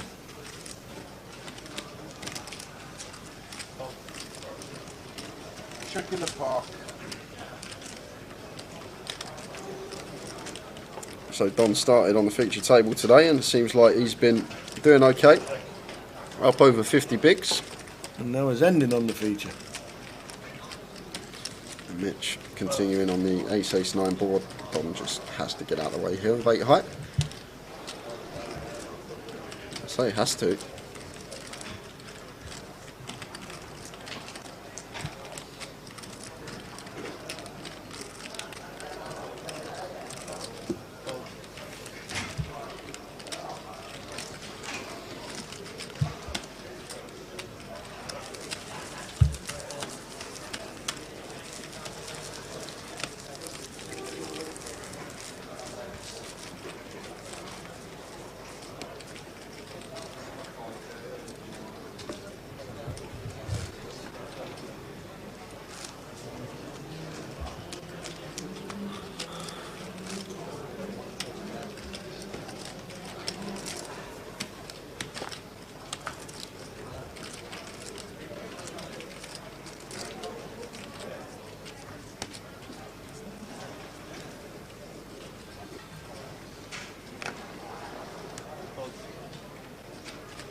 8 blind on blind. Folds round to Don in the small. He has 10-9 off. 2,101. Makes it 2k. A little min click from Don. This is just never going to work. Lee can defend almost any 2 here. Blind on blind for 1k more. Just never going to be folding here, as Lee French and actually going to take the aggressive route here versus this sizing. Suited king incorporating in a light 3-bet makes it 6.5k, and Don happy to call with a 10-9 off out of position.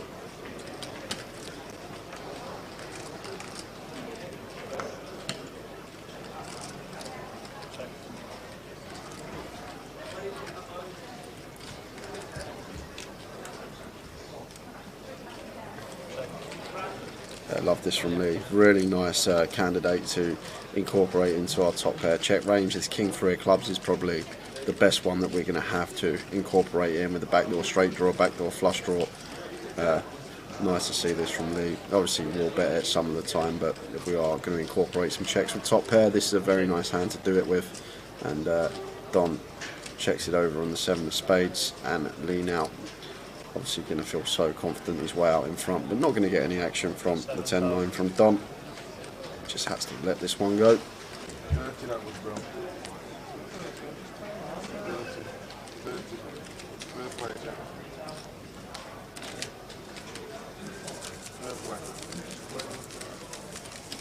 $67 for Mitch. This session is up.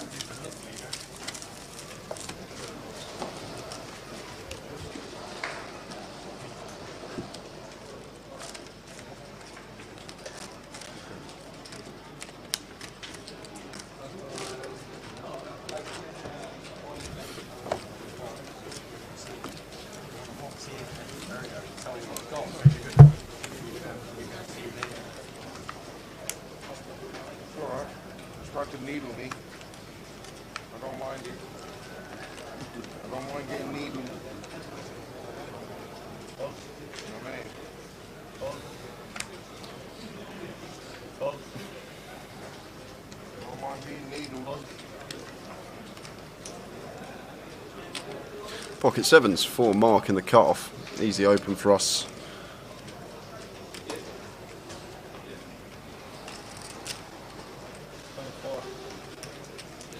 Makes it 2.4. And Lee with the ladies in the small. Ladies! Just won the 80 big blind flip versus Jamie. Found the ace on the river. And now he's with the ladies. Going to be free betting this one.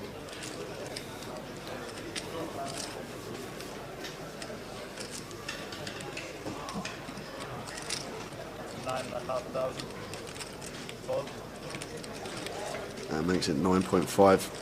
Like the size and choice, nice and large. Just south of 4x. And Mark here with the pocket 7s. Just lets them go. Discipline lay down from him. Very nice indeed. Evening, Paul. Watching on Facebook. Loving the new graphics. Thank you very much indeed. How are we doing, Paul? Probably rooting for Don. Yes. You on the dump. Oh, we got Him's back. Gee, him. Alright, yeah, that's him. Sign seat too. Oh, is that him? Ah, that's him. I'm gonna stick it in your eye, mate. Stick it in your eye, mate. Last level of the night. Just over half an hour to go of the live stream. Back tomorrow again from 12:30. We've had plenty of news regarding Goliath and what is happening in the next month or so regarding the G400s, 2525s and deep stacks. I'll show you that very shortly.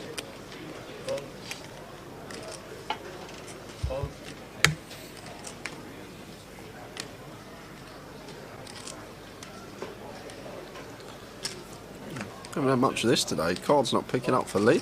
No. Raises to 2.2. Gabriel here in the big blind. Nice one to just defend.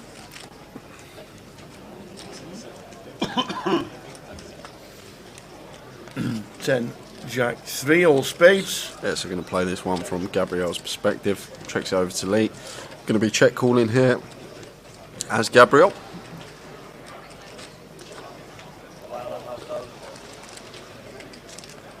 He makes it 1.5. And it should just be check call. As it is, to the turn. 9 of clubs. And that story going to remain the same here for us as Gabriel. Not going to be folded into a double barrel unless Lee chooses a very large sizing. But this button versus big blind dynamic here, as Gabriel going to have to check call. Again here with the king 10 with our second pair and gut shot. There's plenty of bluffs that Lee can have as well, but Lee's actually chose to check this one behind. Dealer's not realised though, he's smiling. There we go. And river is the 6 of diamonds. So if I'm Gabriel here, I'm 2 options open for us. We can check, or we can like come in for a small bet here, tower like 3k, something like that. Sometimes we can get called by worse. Lee not choosing to bluff, so king 10 has to be good here. Like when Lee checks this behind, we're going to have the best hand. Like Lee can go even as thin as like ace 10 with the ace of spades in this spot. So once it goes check check, 8-9 he had. yeah, we just wouldn't mind seeing the small bet from Gabriel, but takes it with the king 10. Nice one, Paul. We will see you in Manchester for the next one. Can't make this one down here in Coventry. So we'll see you for the next GUKPT Coventry 2022. Cheers, Paul. Looks a little bit like this for the next couple of months. Deep stack in Luton next week. Berry New Road the week after.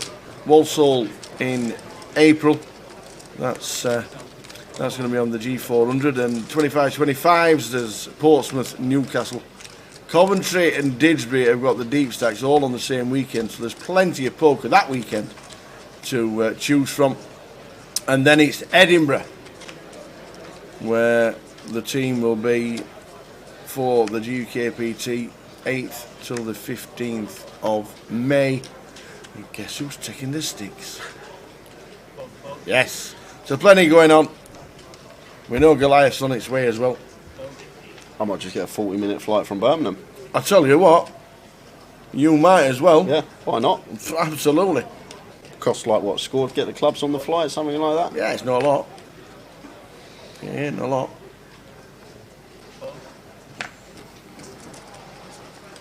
That's a good idea, actually. Good idea.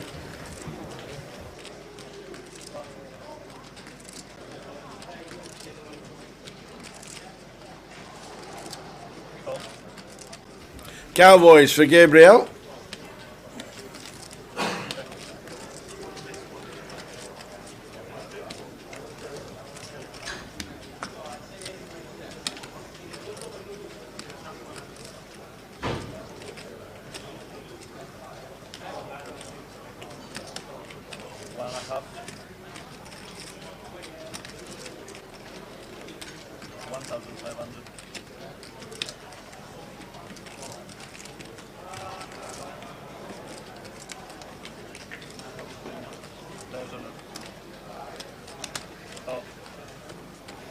Oi, Clark has booked his accommodation in the Rico, even though it's a CBS arena, and 10 bullets at the ready.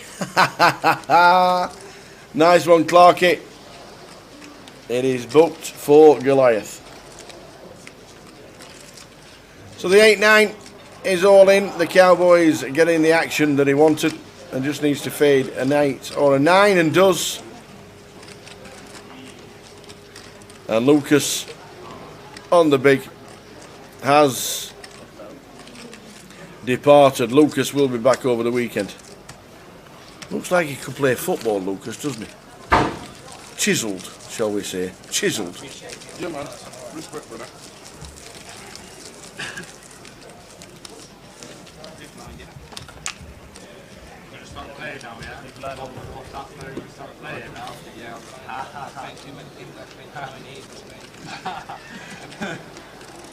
Doing a lot, bro. Right, I went over it like 3 games ago, man. And this one. It's a no shit one, blend all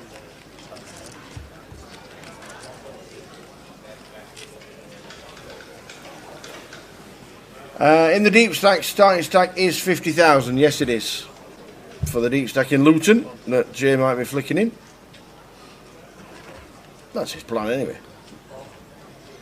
Next week's tournament is the Deep Stack in Luton. 20,000 guarantee, 50,000 starting stack, 30-minute clock all the way through, and it's the blind structures on the app as well. Starts at 111. Hippie chick. I don't watch people just do nothing, so I wouldn't know who you're referring to. Do you watch it, Tower? Never heard of it.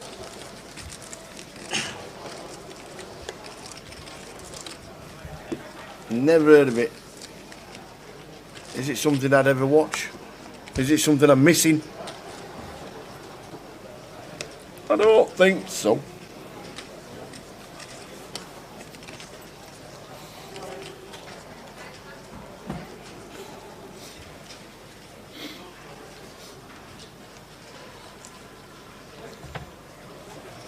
So the last level of the day, just under 30 minutes to go of the live stream.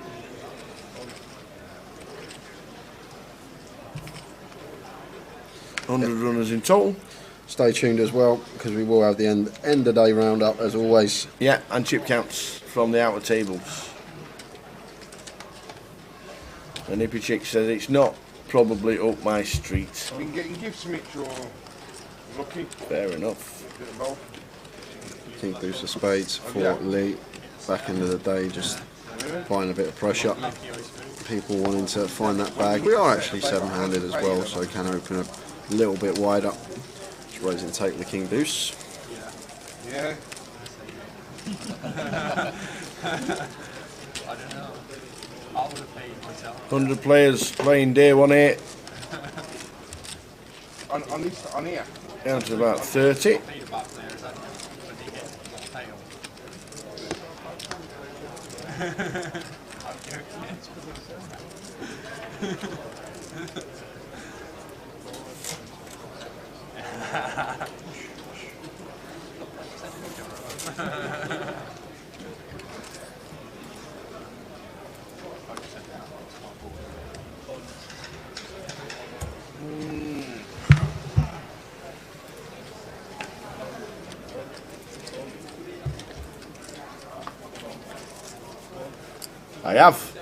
I am 9/10 of the way through season 3 of Ozark. I haven't started season 4 yet. Great, really good. Nice shout, Gandhi. I am on it. I struggle, Tower. Like, someone told me to watch it. Like, I watch 1 or 2 episodes or something, and that's it. Like, I can't get through anything on like Netflix, any series like that. Honestly, I just struggle. I really struggle. You need to get Corona again, Yeah. and then you'll have to watch something. I was watching a live stream last time. It was. Sat outside in the outdoor sunshine with a bottle in your hand. I remember it well.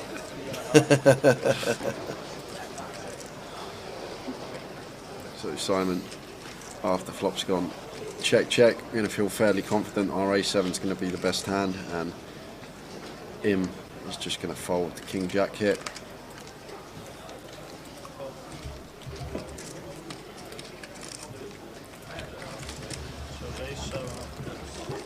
Im with the King Jack folds 50,000.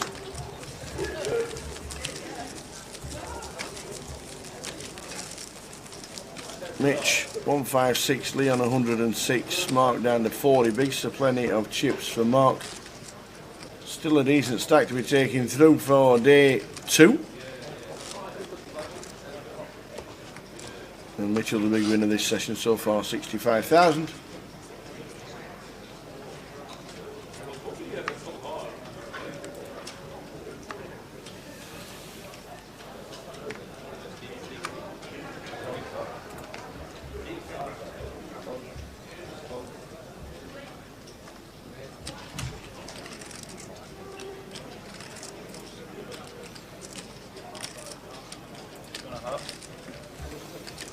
Im's now got ace jack in the cutoff, raises to 2.5, and Simon here, ace 4 of clubs, definitely one we can incorporate a lighter free bet in with, but I think Simon's looks like the kind of guy that's just happy to flat the ace 4 on the button.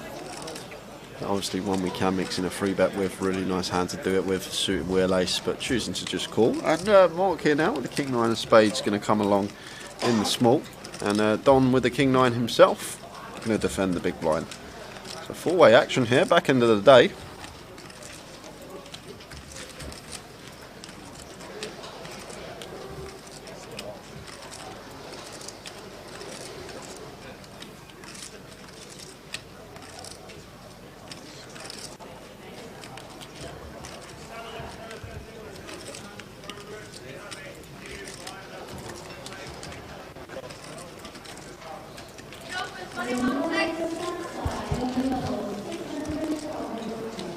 Four-way to the flop.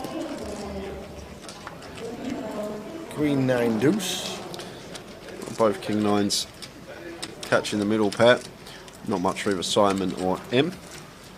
Should just see this one check through here, tower. I'm not sure if M is going to be continuing into three players here once we've been called in three spots, like the decision to check. Especially versus button and small blind range, they're going to be Queen X heavy. Queen of clubs on the turn. Great card for both Don and Mark. Makes it less likely someone's got a queen. So you're going to feel fairly confident about our 9X.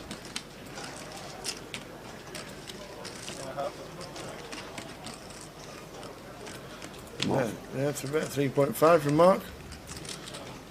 Don not going to go anywhere here, tower, especially after flop checks through. Like him being the aggressor, I expect him to barrel his Queen X four-way, and same story for Simon. Once it's checked to him, you expect him to start firing his Queen X. So only worry we've got as Don is Mark can have the Queen X here, but with our two pair, just want to be calling.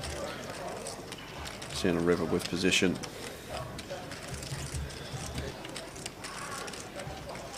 Wow, is Mark still going to keep firing here? Because Don can still plausibly have some Queen X in the big blind, unless he's going to opt for a little small block sizing.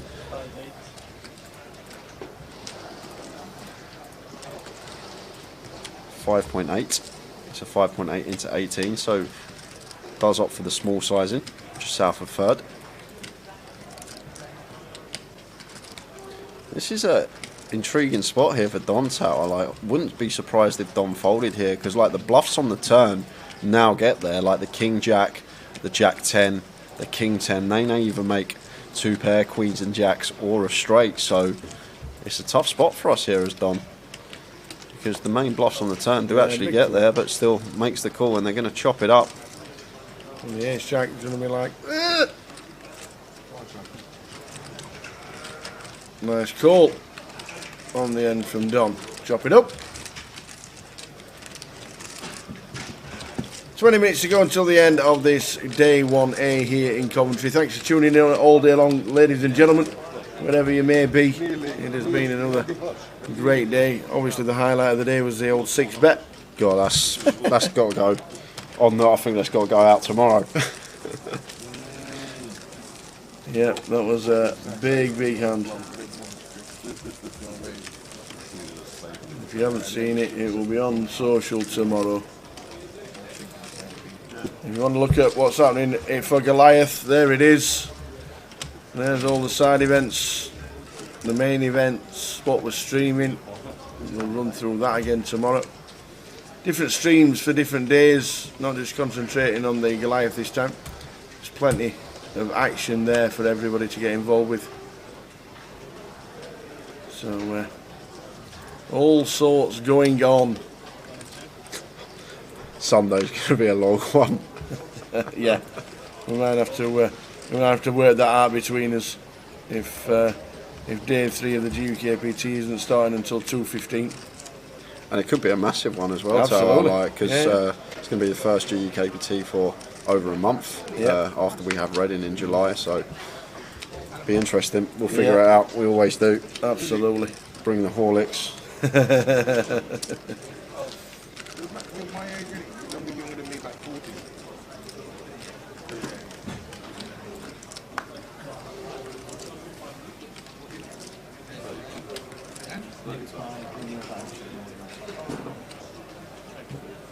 You come down Aston side on that. Yeah. That's what I'm saying. For a second, couple flashbacks. I didn't know when I'm, Let's check for Gabriel this time. I think it's just. If Lee checks, I think we've got to start betting in Gabriel. Yep, I agree, Tower. We need to try and bump this pot up. And we know it's not going to get any action from Lee French, but so we need to start just in case.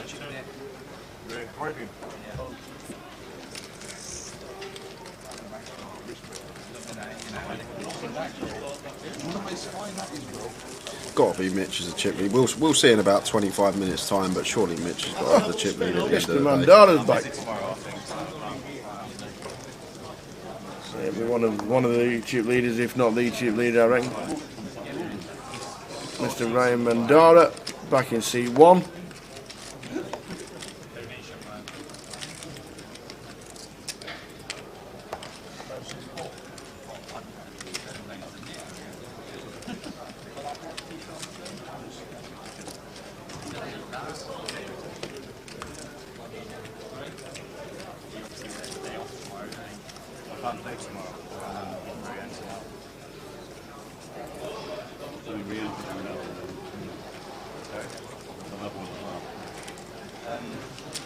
So Gabriel suited ace-8, perfectly fine to open this one under the gun.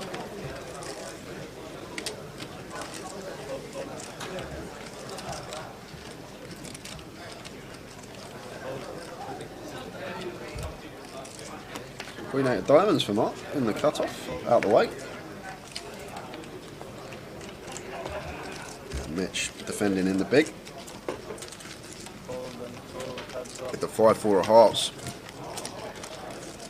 Won't want to see hearts. And we could have action wow, because this we could be got a monster hearts. Tower.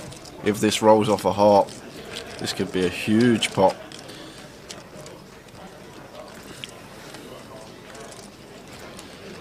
So Gabriel continuing here. And Mitch not going anywhere. Nope.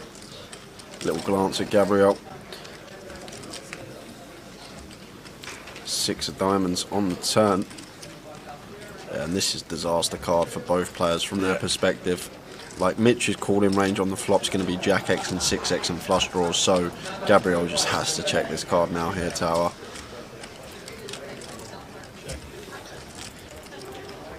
And Mitch just sitting here with 5 high, 4 irrelevant, ace high still going to play in this spot. Mitch, when he thinks about his range here, Mitch could potentially bluff this spot. Like, Mitch needs to be aware that Gabriel's going to be aware that once he calls flop, it's going to be Jack X, 6X and flush draws, so could potentially go large and bluff this spot here as Mitch, and that's exactly what he does, goes near pot size. And Gabriel here got an ace high, yes. Maybe if he had like ace 8 of clubs, he'd be more inclined to call, but this is the worst ace high hand that we're ever going to be able to call with on the river. We don't want to have these hearts in our hand because Mitch's range on the flop is going to be Jack X, 6X and heart draws. That's basically it. Maybe some ace high floats, maybe like ace queen, and didn't elect to free bet the under the gun open, but then he's not going to fire that hand for this size. So basically here Mitch is either going to have a boat or just missed hearts, which we have 2 hearts in our hand. So nice play there from Mitch with the 4-5. Like it. Mitch. I know, mate. Nice one, Mitch. Yeah, don't worry, man. I'll wait till I'm out the hand and I'll go out there. Is that okay? Can I do that there? Yeah, you can do it. I'll tell you. Thank you very much, mate.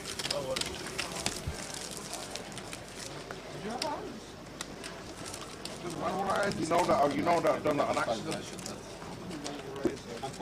Eh? Yeah. I'm still going to raise them. I prefer that. Yeah, well, that's what I'm saying. I'm going to find out now, isn't it? So the last 15 minutes or so of the night. Nice and steady day today. It's not been one of those explosive days. We have had a couple of hands, obviously, but 100 runners. I think we're down to about 28. What, in that hand with me?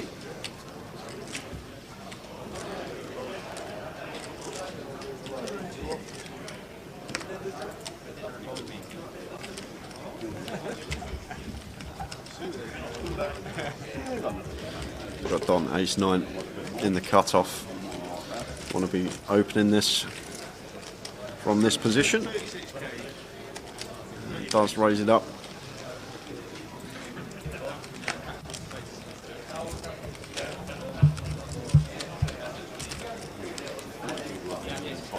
And raise and take there for Don. We've got just over 10 minutes left on the clock. See in the background there, 10 minutes. Wrong clock. Is it? Yeah. That's the side event clock. Oh, okay. Should still have 10 minutes left on the clock. You're right. You're right, and you're looking. You're all right, but the top clock's out. Oh, We can't see it, unfortunately. I did ask Mike, who runs the card room, can we have separated clocks for different events? And he says, unfortunately not, because we need something added called Matrix or something, he said. I didn't understand it after that. He was talking gibberish. You sure it wasn't a Geordie accent? He was talking gibberish for 10 minutes, but it was technical. But he did explain what they needed to do. But one in one ear, out the other tail. One of them moments. Sat there nodding, smiling away. Yeah, I understand everything you're saying. Shaking the head. So Mark with the ladies. Back end of the day, working with 42 big blinds.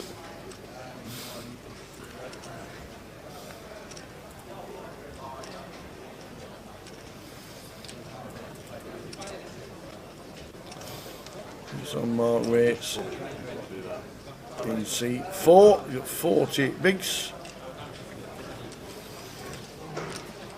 I'm going to make it about 4.5. No, just 2K tower, just click it up. Oh, I thought that, sorry, I thought that was a raise in C1, which not Ryan's on the big raise for 3.5. We can go into the old Dominic Nietzsche school, 3.5x open. It's actually going to get paid by the ace-7 of hearts. Like Don should be folding this versus this size, but Lee here with the ace-king of spades, with 7 bigs in the middle already, just going to be an easy free bet here for Lee with the ace-king suited.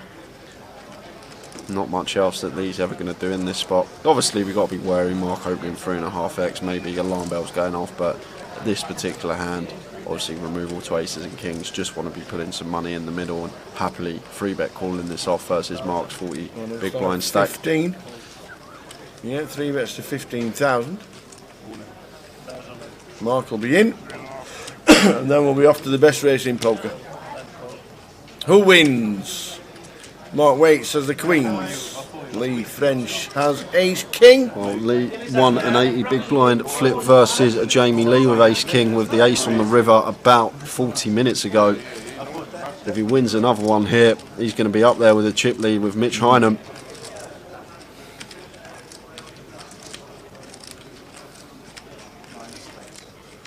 So big flip back end of the day, and we've missed the flop, but Lee found the river last time. Can he do it again?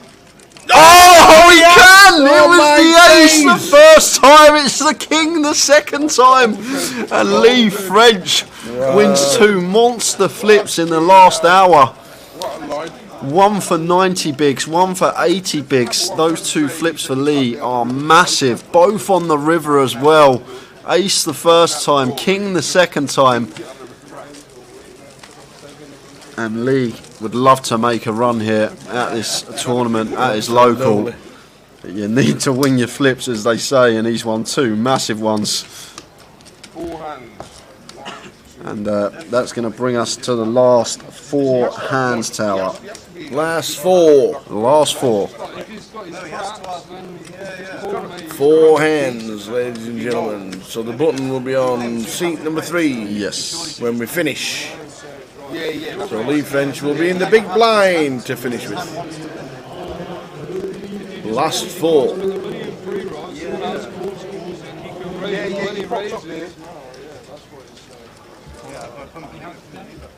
Yeah, but you still call anyway. Yeah. But you never used that to his advantage. So we could have a 300k pot in these last 4 hands between Lee and Mitch if we're lucky. Imagine. Aces, kings. I like them both, so I'm not going to choose who gets what, but... Imagine. And Ryan here with his ace-8 shoves blind on blind for 18 bigs, as he should be in the blind on blind situation, and Im just has to fold with a 4-3. Going to take us into the final 3 hands. Make sure you stay tuned, guys. We'll have the end of day roundup with the chip counts. Yes. See how my mate Ian's getting on. Oh, yes. Team Ian. Anyone that can 6-bet ace-10 and get better to fold tower is a hero in my eyes. He is. I've become part of the Ian fan club just after one hand. It's as simple as that. So 3 to go.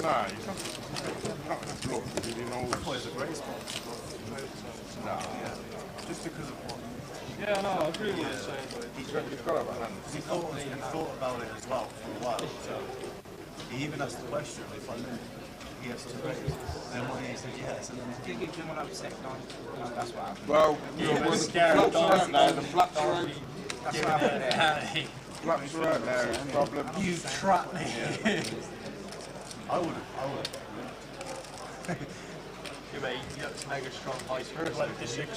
Don opening under the gun raises to 2.6. This is the second of 4.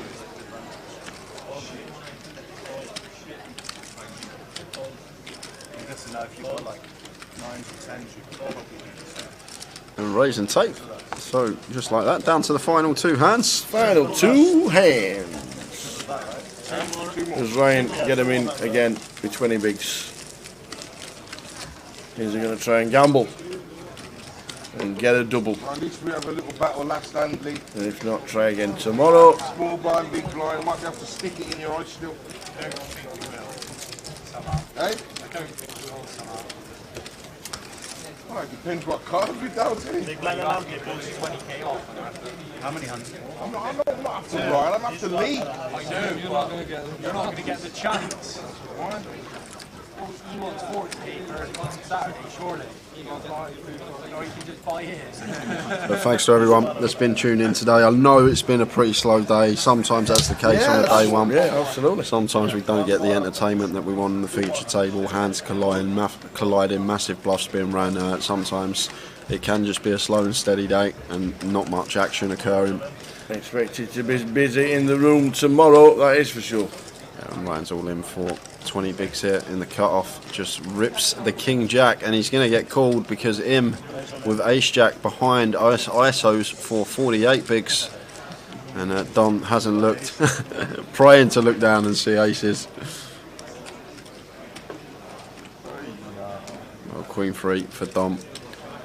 No good for him. And Ryan Mandara going to need to find a king to keep his tournament alive. We'll have another shot at it tomorrow, I'm sure. But obviously would prefer to win this one. Must be a king in the muck as well, Tower. Should have more than 19% here, that's for sure. Hello, we have... That's not flopping up and too down. bad a flop with Jack King. With the king in the muck as well, the king not working anymore, so 9s and aces are the route out of this here for Ryan Mandara. And it is the king, which is no good. Broadway for the ace jack, and Ryan Mandara busts penultimate hand of the day, and that is going to bring us to the final hand. Yeah, I don't think we're too bothered about that. Nah, yeah. 20 bigs, which will go 17 bigs tomorrow. He'll be happy to Or play for day 2, I don't think he minds flicking it in again with 17 bigs potentially for day 2. Flick it in tomorrow and get yourself a stack. Here we go, last hand. Thanks, Dennis. Cheers, Dennis. And Dennis says Aberdour is amazing. Looking forward to it. I will have to purchase some lake balls though, because I'm going to be in that water a lot, and I don't want to be doing my £5 Pro V1s every other hole. Telling me about King, dude. That's why he's saying suited King. The 28 handicap with Pro V1s. Get you! Get you! I'm still on the pinnacles.